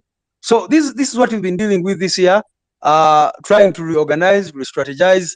But I think we should not give up. Let's continue doing whatever we can. Those who can organize protests should go on and organize them. Those who can, you know, continue making appeals on social media, those who can continue mobilizing, speaking out, everything that we can do, I think we should. As regards the corruption and everything, this is how regimes of this nature work. And when I talked about Bashir being a master manipulator, these are some of the tricks they use to discourage people, because their intention is to show that there's no difference between NRM and these people who are claiming to fight for you, quote unquote. They want to, you know, put the citizens in a situation of hopelessness. And if we give that to them, they will have achieved what they want. But I think our stand should be that even if 100% of the members of parliament or the NUP councillors or whatever, even if all of them were bought off, the citizens of Uganda still have a cause to fight. Our president himself has said that even if he himself sells out on the struggle, that will not put an end to the struggle, because the struggle is until we reach what we call a new Uganda. And it's until that time that we can be able to, that we have overcome, we have achieved our victory. Thank you, David. I'm only going to take a few more questions, and then we'll have to close it up. Yes. Hello, Roland is going to come in first, and then it's Duke, and then Frederick. And perhaps one last question from Mayanja, and then we will close it up. Completely be brief. 1 minute. Really 1 minute to just allow David. Could you kindly mute Hello, Duke, are you getting and me? let Roland speak? Yes, we can hear you, Roland. Would you like to unmute and ask your question, please? Are you getting me? Yes, we can hear you. Please go ahead and ask your question. Thank you briefly. so much, and Thank you. I want to thank Muwonge for getting time to respond to some of the issues that are within us. However, I also want to commend them for whatever they do.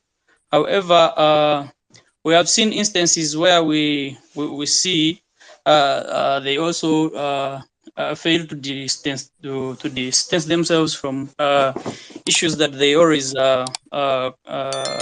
condemn and try to, you know, show Ugandans that are really bad, that at times bring doubt within the supporters.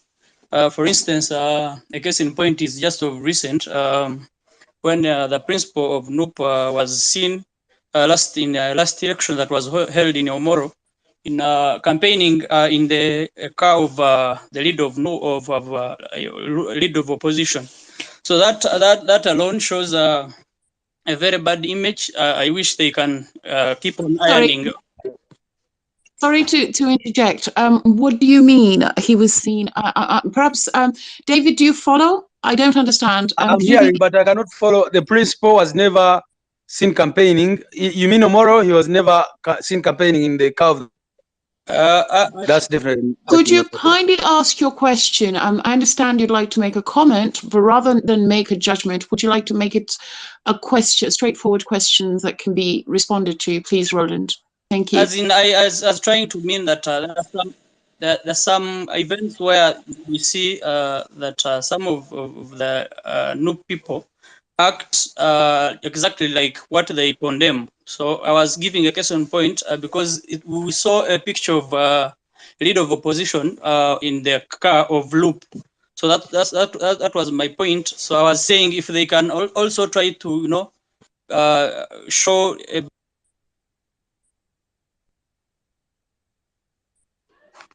Okay, Roland is muted. Okay, would you like to David? It's your floor. Well, I didn't understand the question, but what I can say is that yes, he makes a valid point that we need to, live by the values which we profess. I don't know the kind of example he gave, but yeah, we constantly try to live up to these values. Of course, there are challenges along the way and everything, but the point you make is the principle you make is correct. But I think the example you've given is what I did not understand. But yes, the point you've made is acknowledged. Thank you. Duke, would you like to come in, and then Frederick, and then Mayandra? And I think that's it. Thank you. Yes, thank you, Iliana, and for this opportunity. And good evening to everyone. My question to the SG is that what is the party's position to those MPs who took the 40 million and never returned it as directed by the principal and the party? Thank you so much. Well, I think I responded to that question already. The members of parliament, first of all, we have a challenge with this case. One, previously they would give money on accounts, bank accounts of members of parliament, so it was easy. This time it's difficult because these people were being given cash. And like I said, none of those lists I've seen online is right, because apart from a few members who told us, actually, this money was being given out and maybe it was being clustered as such and such, it's difficult to know who took this money and who did not. The good thing is that some of those who told us they had taken it have already returned it. So it's a bit difficult to know who took it, who did not take it. And but the principle is that if we find out that a member took this money and did not return it, we are going to have definitely a follow-up meeting. And I also want to say that it was just not a directive from the principal. It was a resolution of the caucus. We had a meeting with the caucus members and, had a frank discussion with the members. And we asked them who at this point thinks this money was moral, who thinks it was immoral. And everyone in the room acknowledged that this money was immoral, it was illegal, it was not. And so we are still studying this issue, and we'll take a decision based on how on the information that will be available. Thank you. Frederick, would you like to unmute and ask your question, please? Okay, thank you. Can you hear me, everyone? Yeah, we can hear you. Please go ahead. Good evening, everyone. Good evening, Mr. Secretary General. My name is Frederick Yakatonda from Rengo, Masaka area. My question is, Honorable Secretary General, how are we going to expand our party structures? Okay, how are we going to expand our party beyond our current area that we actually occupy politically? When I say that, I mean there are areas where we've got a bigger support and there are areas where we are still lagging behind. And as it looks, since we much of concentrating in areas where we are very strong. So my question is, how are we expanding to areas that we never performed very well? Because it's a bigger question in a wider view that if you performed well in the central, then how do we expand that support to the western, to the southwestern, like in Kisoro, in Rubuguri, in Kanu, where we didn't really perform very well? Because if we were to take power as NUP, we've got to expand our support beyond where we are now. And secondly, what are the resources that as a party is putting on table to support the upcoming leaders that are building structures on ground? They are those people that really want change.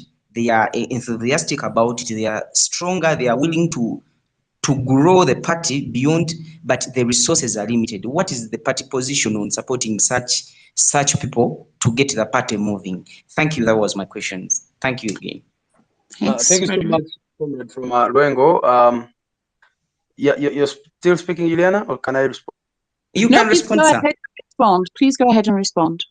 All right. So I thank you so much for your questions. First of all, I want to disagree with you that NUP did not perform well in other places. Those who observed the election actually know that NUP had support across the country, but I think the regime found it a little bit harder. Being smart as they are, they found it a bit harder to do the kind of chaos they did in other parts of the country. And they concentrated in northern Uganda and western Uganda to do the kind of rigging they did.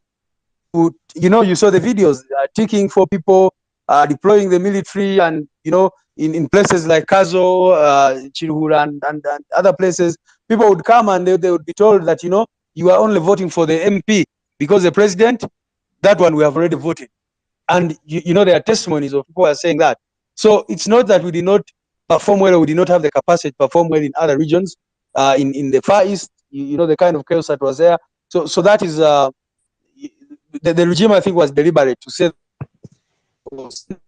because especially the more cameras are there, the political dynamics, people are more alert and more conscious and more active. So the regime decided to do that. And if you want to know that the regime actually has no strength, see what they did in Omoro. We were just in Omoro a few days back, and you saw the kind of rigging they did, most of which was covered on camera. The RDCs moving around with predicted ballot papers and all that. And you would expect that if they say they have support in northern Uganda, they did not need to do all that, but they did that because they know that they do not have support. But I also hear you to say, how do we raise a consciousness, the same consciousness, which is, for example, here in Buganda, in Central Region? How can we transfer that everywhere across the country? And what I can say is that, yes, we are doing deliberate efforts. You've seen the Kunga campaign, for example. That Kunga campaign is all across the country. We're having committees at the district level, 15 people, mobilization committees at the constituency level, 15 people, and other structures that we're trying to build right from the grassroots. It's something that we're trying to do. Although I want to say that in a dictatorship, it is not the super magic, because as you know, the regime, you set up structures today, tomorrow they go either intimidating them or trying to buy them off. I saw what happened in Omoro. We had identified local polling agents, and I think 80% of them did not turn up. Some were arrested, others were given money, and others were picked up from polling stations on that very day of voting. So there are all these challenges, but we're doing our best. And I want to say again that this shouldn't be about the Secretariat alone. It should be about all of us. For example, you're calling in from Luengo. What are you doing yourself to make sure that you support the efforts, that you talk to the young people in Luengo to make sure that they are also alert, that sometimes you organize and go to Kanungu, because sometimes we will be short on human resource and we will be busy. Our attention is on so many things, but I think we need as many volunteers as possible to help with these efforts. And that reminded me of what Comrade Peter Ekakoro asked initially that I didn't respond to about regional offices. NUP is doing its best to establish these regional offices. So far, I'm sure you've been seeing pictures. We have an office in, apart from the central office, we have an office in Barara now. We have an office in Kasese. We have an office in Lang sub-region, that's in Lida. We have an office in Mbale for Bugisu. We have an office in Busia for Bukedi. We have an office in Soroti for Teso. So we are going around, and in the coming days we'll have an office in Arua for West Nile. So our plan is to have offices as coordination points within those regions. Just a second, Mrs. Julian. Just a second. It's Juliana. Yes, what is it? Could you be brief? Just 1 second, just 1 second. Please go ahead. Okay, Honorable Secretary General, like for me who is in Rengo, I'm actually doing much because I've worked with the current NUP leader that is taking us through, and we're establishing groups of 10 members on every village in our constituency, Koto Midwest to Koto South. I'm actually doing the best. And on that submission, what I wanted to make you understand is, yes, during the campaigns, I moved a lot in Sinjiro where I saw the things happening where Honorable Ramirama was moving around with the trucks of soldiers and they were taking away the ballots. I saw them with naked eyes. However, that civic competence we have in Buganda, my question was, how do we really transfer it to the deepest part of the country that everyone gets to understand that it is about them, it is about their change, it is their change, not for Mr. Chagulanyi or any other, it is their change. Actually, that is my major interest on how we get to that deeper area of Uganda, regardless of what is happening. Thank you. I will request you to get time one of these office and we have a discussion about this and maybe pick your thoughts as well, because there are some discussions we definitely cannot have on a platform like. But what we can do so far, let's do using radio stations, social media, and other means of communication media. These are our people. But I would invite you to also come and maybe we discuss a little bit. Thank you. Thank you. One last question, Michael. Make it very, very brief. My Anthony needs to come in, and then David has to run. Yeah, be brief, please. Thank you, Rihanna, and thank you everybody who is listening in here, and everybody who is making submissions here. I am one of the people who, majority of the people, or majority of Ugandans who believe that we won elections, but we won elections, and I believe that Ugandans all over the country very active in this struggle. My worry or my concern is looking at the current elections in Kayunga and the northern region in is it Omoro? We believe that NUP won elections in those regions. Now, the question is, what are we going to do for the 2026 elections? Because if we believe that we have support all over the country, if we believe that we win all these elections and the regime continue to rig these elections, how confident are we for the 2026 elections? Thank you. Well, it's a very good question, but also a question that I would pose to you and to everybody else on this platform. It's a tough question that we keep asking ourselves. You know, it's about the people, and I think what we've been talking about is re-energizing our people under the People Power umbrella, the People Power platform, to say that everybody in Uganda needs to understand that, you know, it is their duty to fight for their country. It is their duty to rise up and defend their rights and, you know, ensure that their vote counts, ensure that their voice matters, etc., etc. I was in Kayunga. I saw what happened. We won the election and we have the DRFOMS. We won with over 15,000 votes, and the Electoral Commission decided to announce the NRM candidate as winner. I was in Omoro, and in Omoro they changed the approach. They decided that you know, they were going to deploy cars without number plates to move around, delivering predictable papers, and of course they arrested over 60 of our polling agents out of 84 polling stations. So that enabled them to do whatever they wanted to do. But I think also we need to understand that, and this is a debate we've been having. The regime really wants us to give up on elections. You can clearly. They want us to give up on elections. They want to make citizens give up on elections. And maybe they think if we resort to other means, that's their specialty. Then they will know how to deal with us. But I think the people of Uganda should not give up on engaging in these elections. Because for us, when we look at elections, we see them as an opportunity to realize our people. You know, before the elections in 2021, the Honorable Chagulanyi had been blocked from performing, from attending church services, from attending weddings all across the country. He would step here and then he would be blocked and that kind of thing. But the election campaign, as violent as it was, gave us an opportunity to go around the country, mobilizing the people, taking change, because you never know what will happen. Like I said, a struggle against the dictatorship is continuous. And no one, not even the regime, sometimes not even us ourselves who are fighting on this side, can clearly tell what the spark will be. But so you continue, you know, doing everything that you can do. I think one of our elders related struggle against dictatorship to someone who wakes up looking for money in Kampala.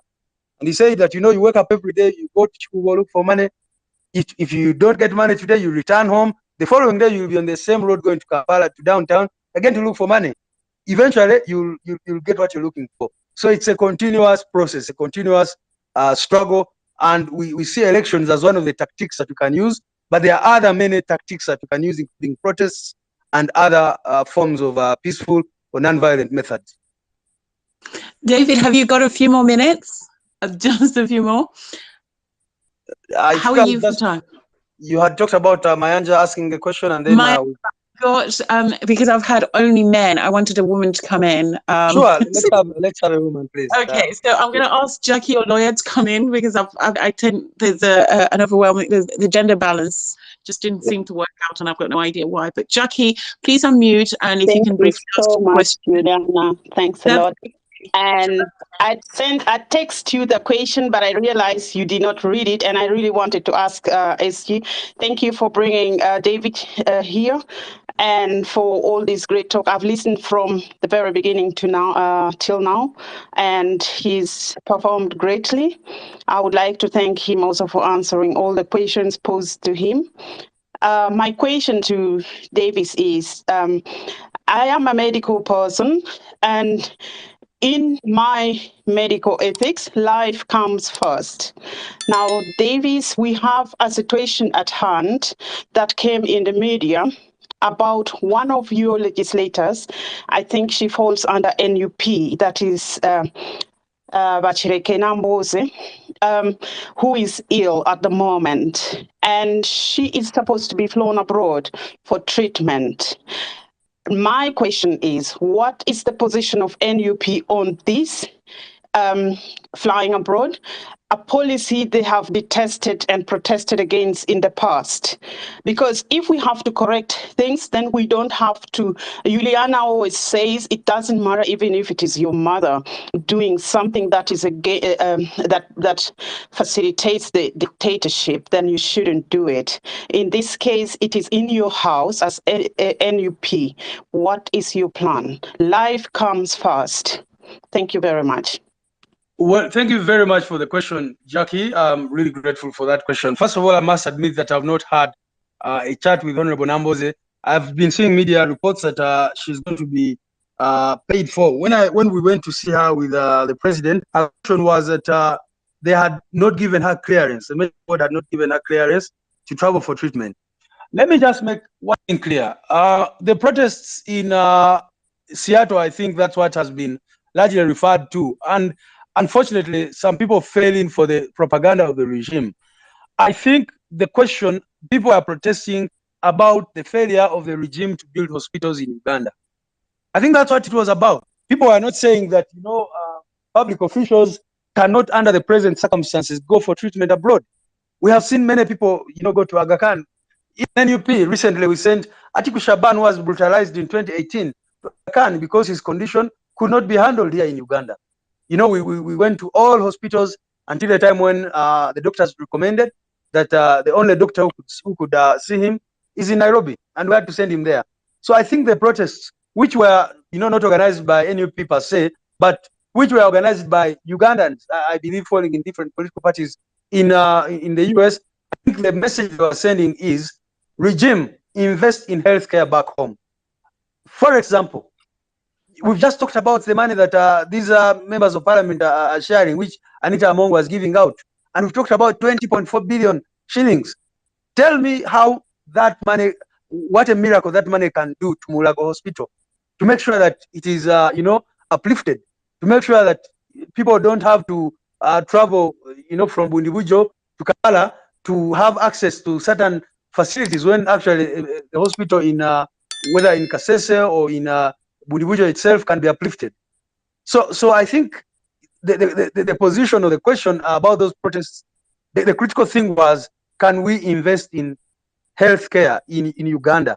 Yes, the stars might have, in some cases, used language which some people found inappropriate, saying go back home and all that kind of thing. But I think the central question in that protest was, why doesn't the regime invest in healthcare? Because we have the money. If the money was not just, I want you to look at the recent supplementary budget that was passed through Parliament, out of which this 20-point-something billion was picked. Just look at that budget, the supplementary budget, the money that was going to set out Operation Shuja and whatever. It's just ridiculous. That's why NUP, the two areas we want to focus on is education and healthcare. So I want to say that NUP does not say, it has not said that a person under the present circumstances cannot be flown outside for treatment. Not at all. David, Yeah. David, would it not, the idea of leading by the example and perhaps showing some kind of faith in the Ugandan medical practitioners, would it not help in promoting local health practitioners if we limited or even you stopped many of the politicians within the opposition being flown abroad, because it sort of doesn't set them apart from Museveni. It's really good that, you know, you're promoting health, but it also, how the impression it gives is a lack of faith in our local practitioners. It's also a continuation of what Museveni has been doing. They cough and they flow, you know, they fly them, they're flown to Germany. And for me, and I think for some Ugandans, it's about practice, start as you mean to continue. And of course, I'm not in that position, and I speak as somebody from a very privileged position where I have access to medical care, but thousands and millions of Ugandans don't get the opportunity to go abroad, and like the members of parliament. And it's more using taxpayers' money to treat a very privileged select number of people to be flown abroad, regardless of their political colours. That, I think, is what really irks a lot of Ugandans. That, you know, if me in Budzu or my judger in Budzu cannot access this healthcare, why is any member of parliament, regardless of their entitlement, are they being flown abroad? Okay, I think I see your question. So your question is mostly about using taxpayers' money to fly them out for treatment. Yeah. Like, honestly, this is something that we think should come to an end. And like I said, that was what the process was about. Why is it that, why don't we invest this money in uplifting the healthcare of the millions of Ugandans, as opposed to a few individuals being entitled to fly abroad for treatment? Now, like I said, I've not really spoken to the Honorable Namuzi about this. It's something that I can do and try to find out the dynamics. You remember, for me, when I met with her at hospital, one of the things you need to know is that all her problems emanate from the challenge she got in Parliament when she was battered in 2018. And for the time, her health has not been the same.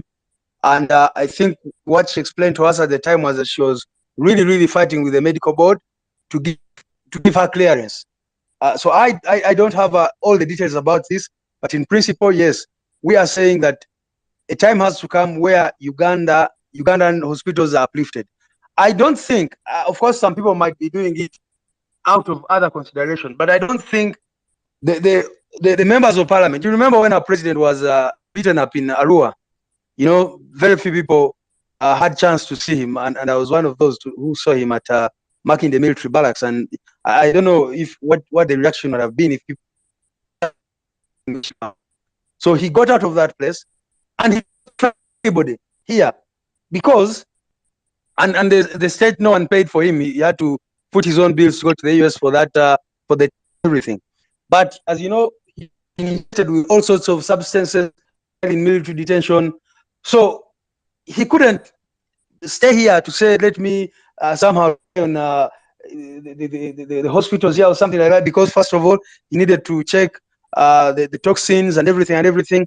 So there are all these other considerations which people have for going abroad. But I think the central question what you're asking is about using taxpayers' money to fund these kinds of things. And of course, like I said, we would definitely not do with that kind of policy.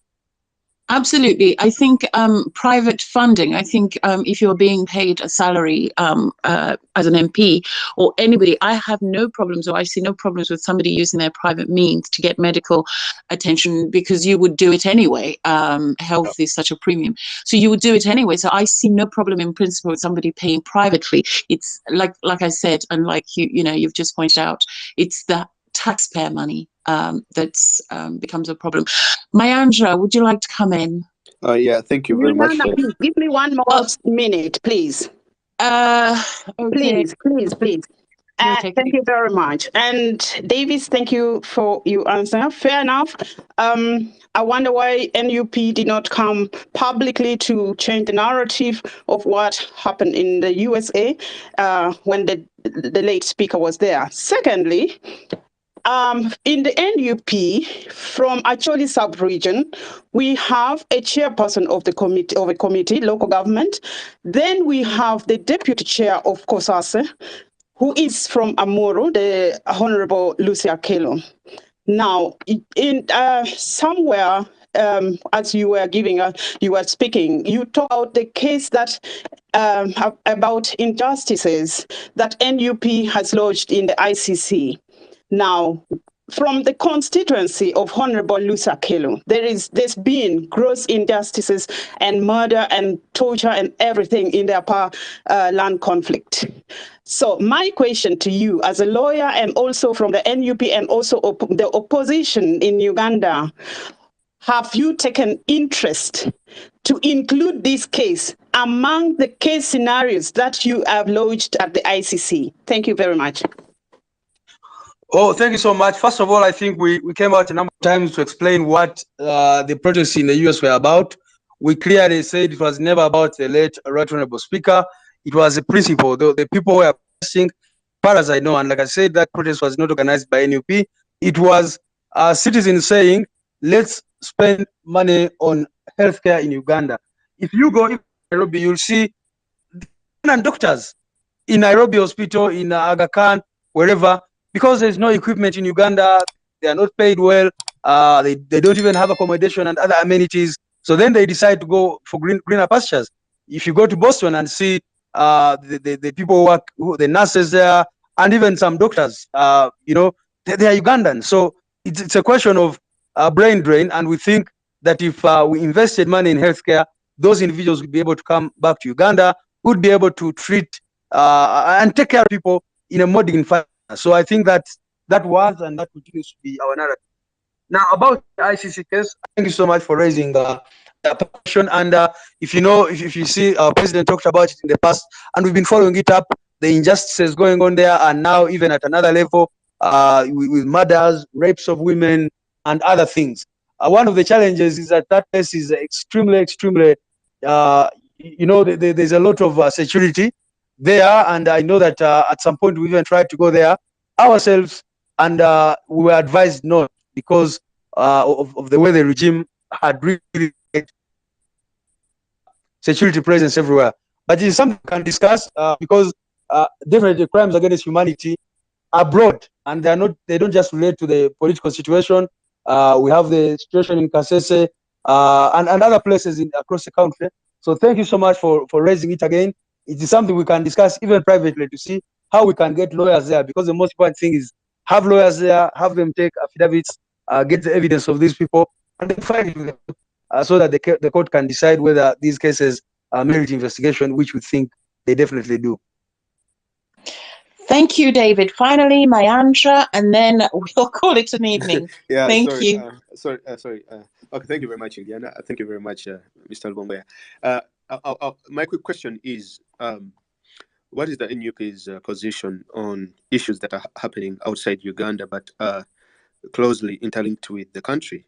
For example, the issues that are happening in the DRC with Operation Shuja and all this other stuff that is, literally happening. I think there's a report that came out recently by, I've forgotten, but I'll send you a link, by a certain think tank or research firm that analyzed Operation Shuja, that showed that, it's not achieving the said objectives and things of that sort. So I want to know, I want to understand the position of the party on the issues that are happening in the DRC.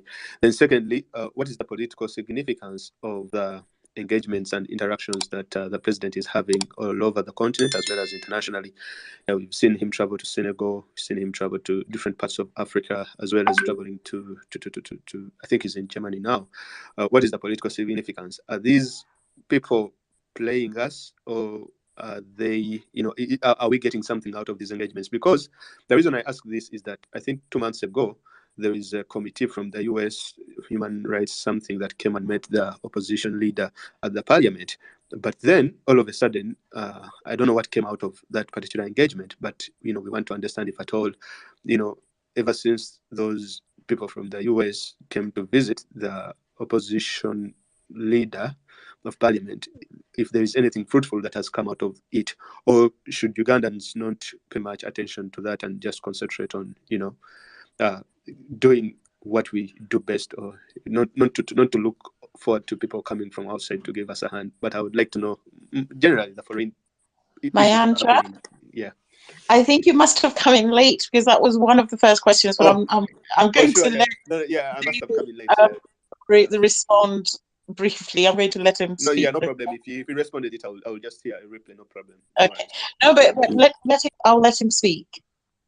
Well, I wanted to say the same thing that I responded to both questions actually at the start regarding Congo, the question about the Congo.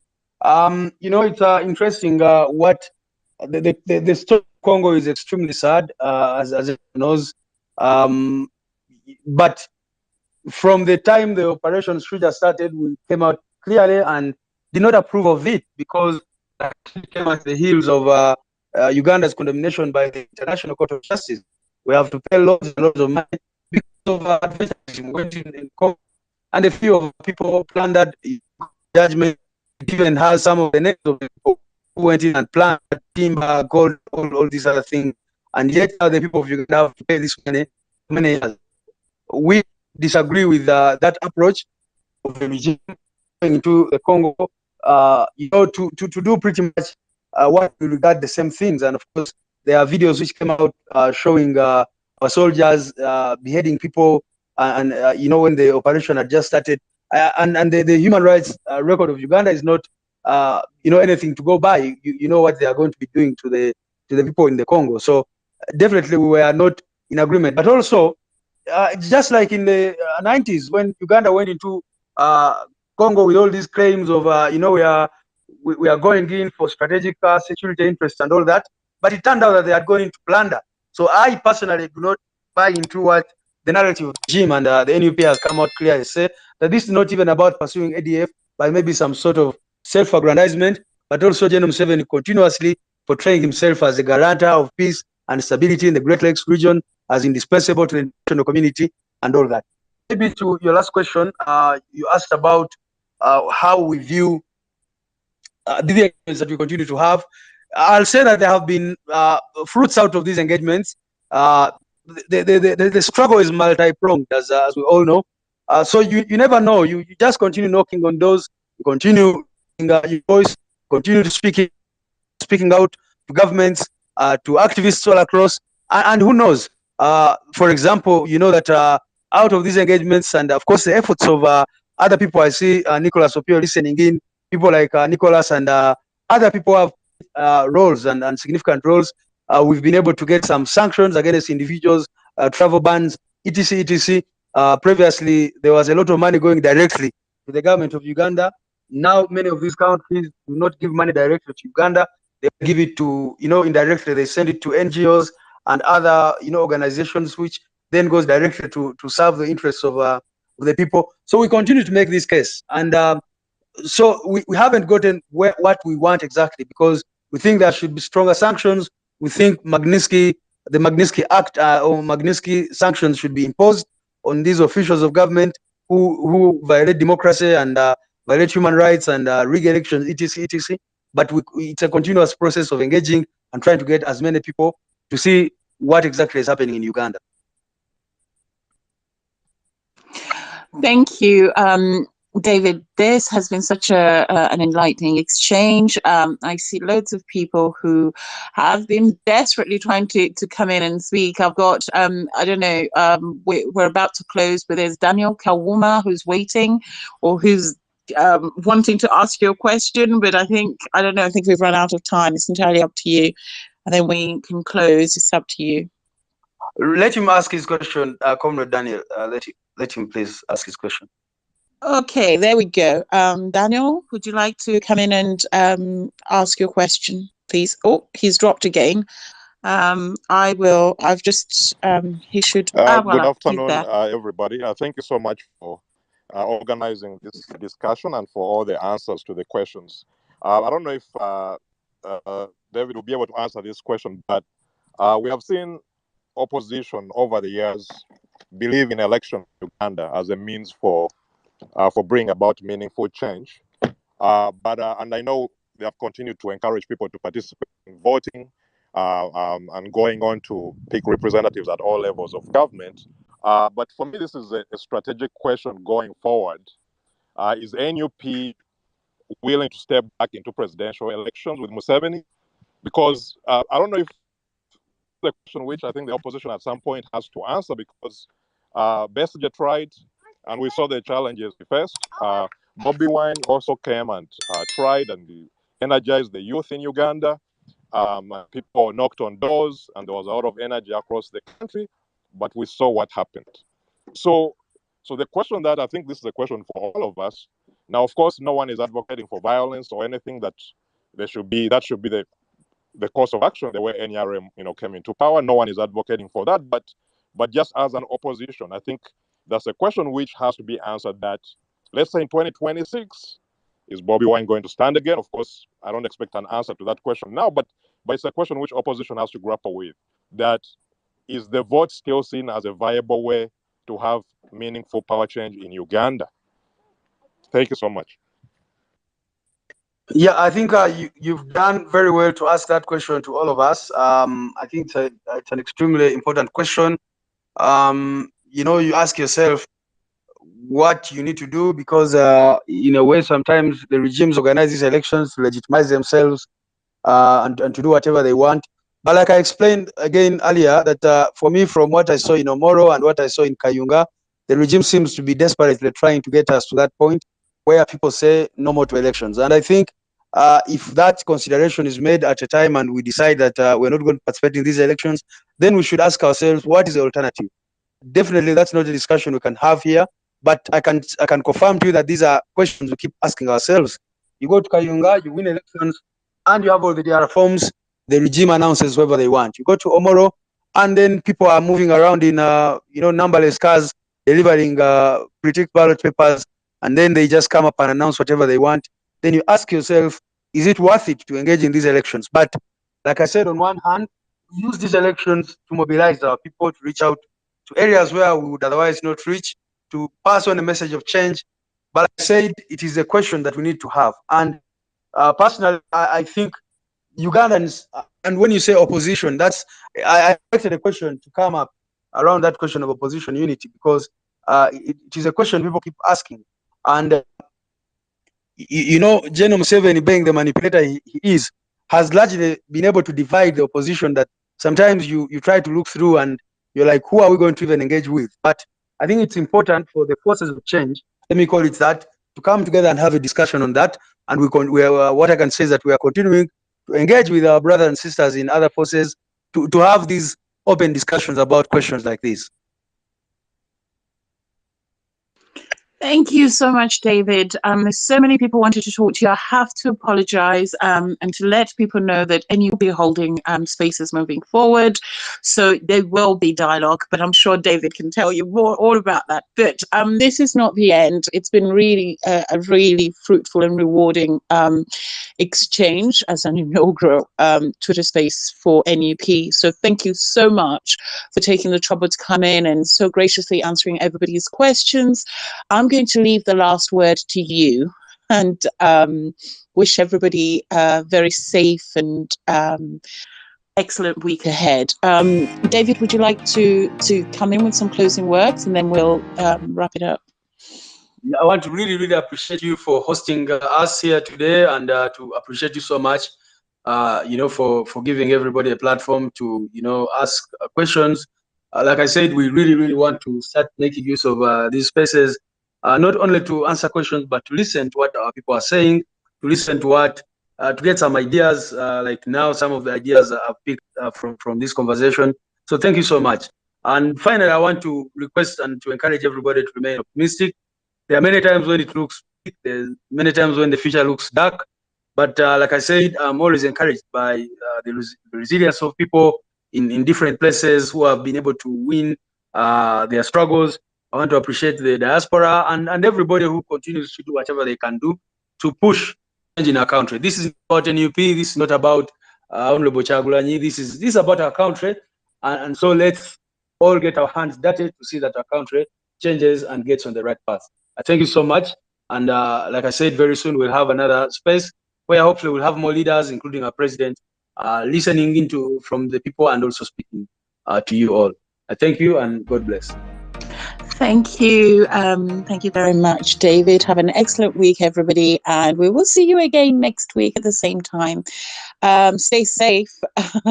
Thank you so much, David. And hope this dialogue absolutely continues. Yes, thank you guys for being on ever since we started this live stream. It has been actually 2 hours and 6 minutes. That was the General Secretary of the National Unity Platform, David D. Lewisi Lubongoya, actually, not Lubongoya. You know, answering your question, actually, I know you guys, anyway, you've had all the questions. Maybe someone has asked exactly the same question that you've been asking yourself, and the General Secretary has given you the answer.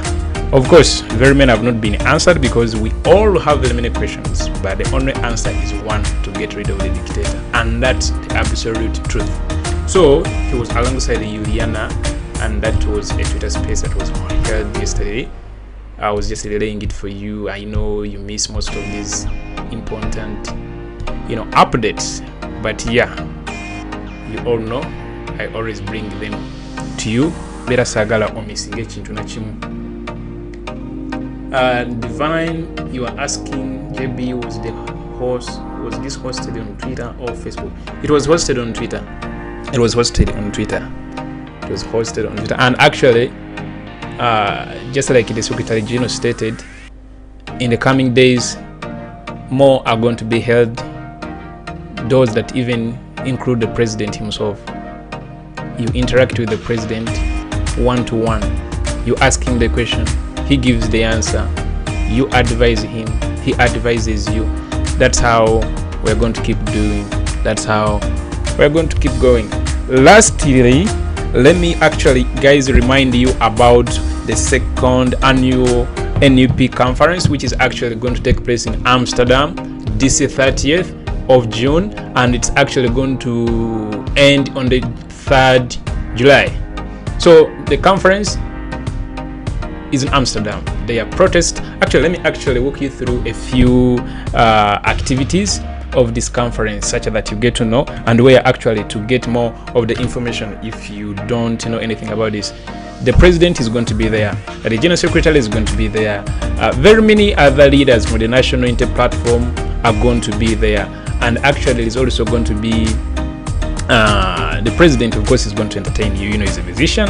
But on the 30th, that is going to be the arrival day. And then Friday, that is the 1st, it's going to be departure from Amsterdam to Hague, where the protests are going to be held. And then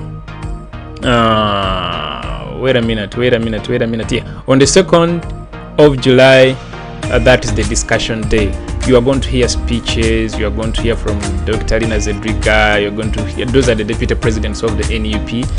You're going to hear from the president himself, the Secretary General Zake, very many other leaders from the National Unity Platform. And of course, just like it was during the Boston convention, it's going to be, it's like the same kind of thing, but organized from a different place, and of course meeting different kind of objectives. So if you want to get more of that conference, which is going to be in actually convention, which is going to be in Amsterdam, I've put for you a link in the comment section.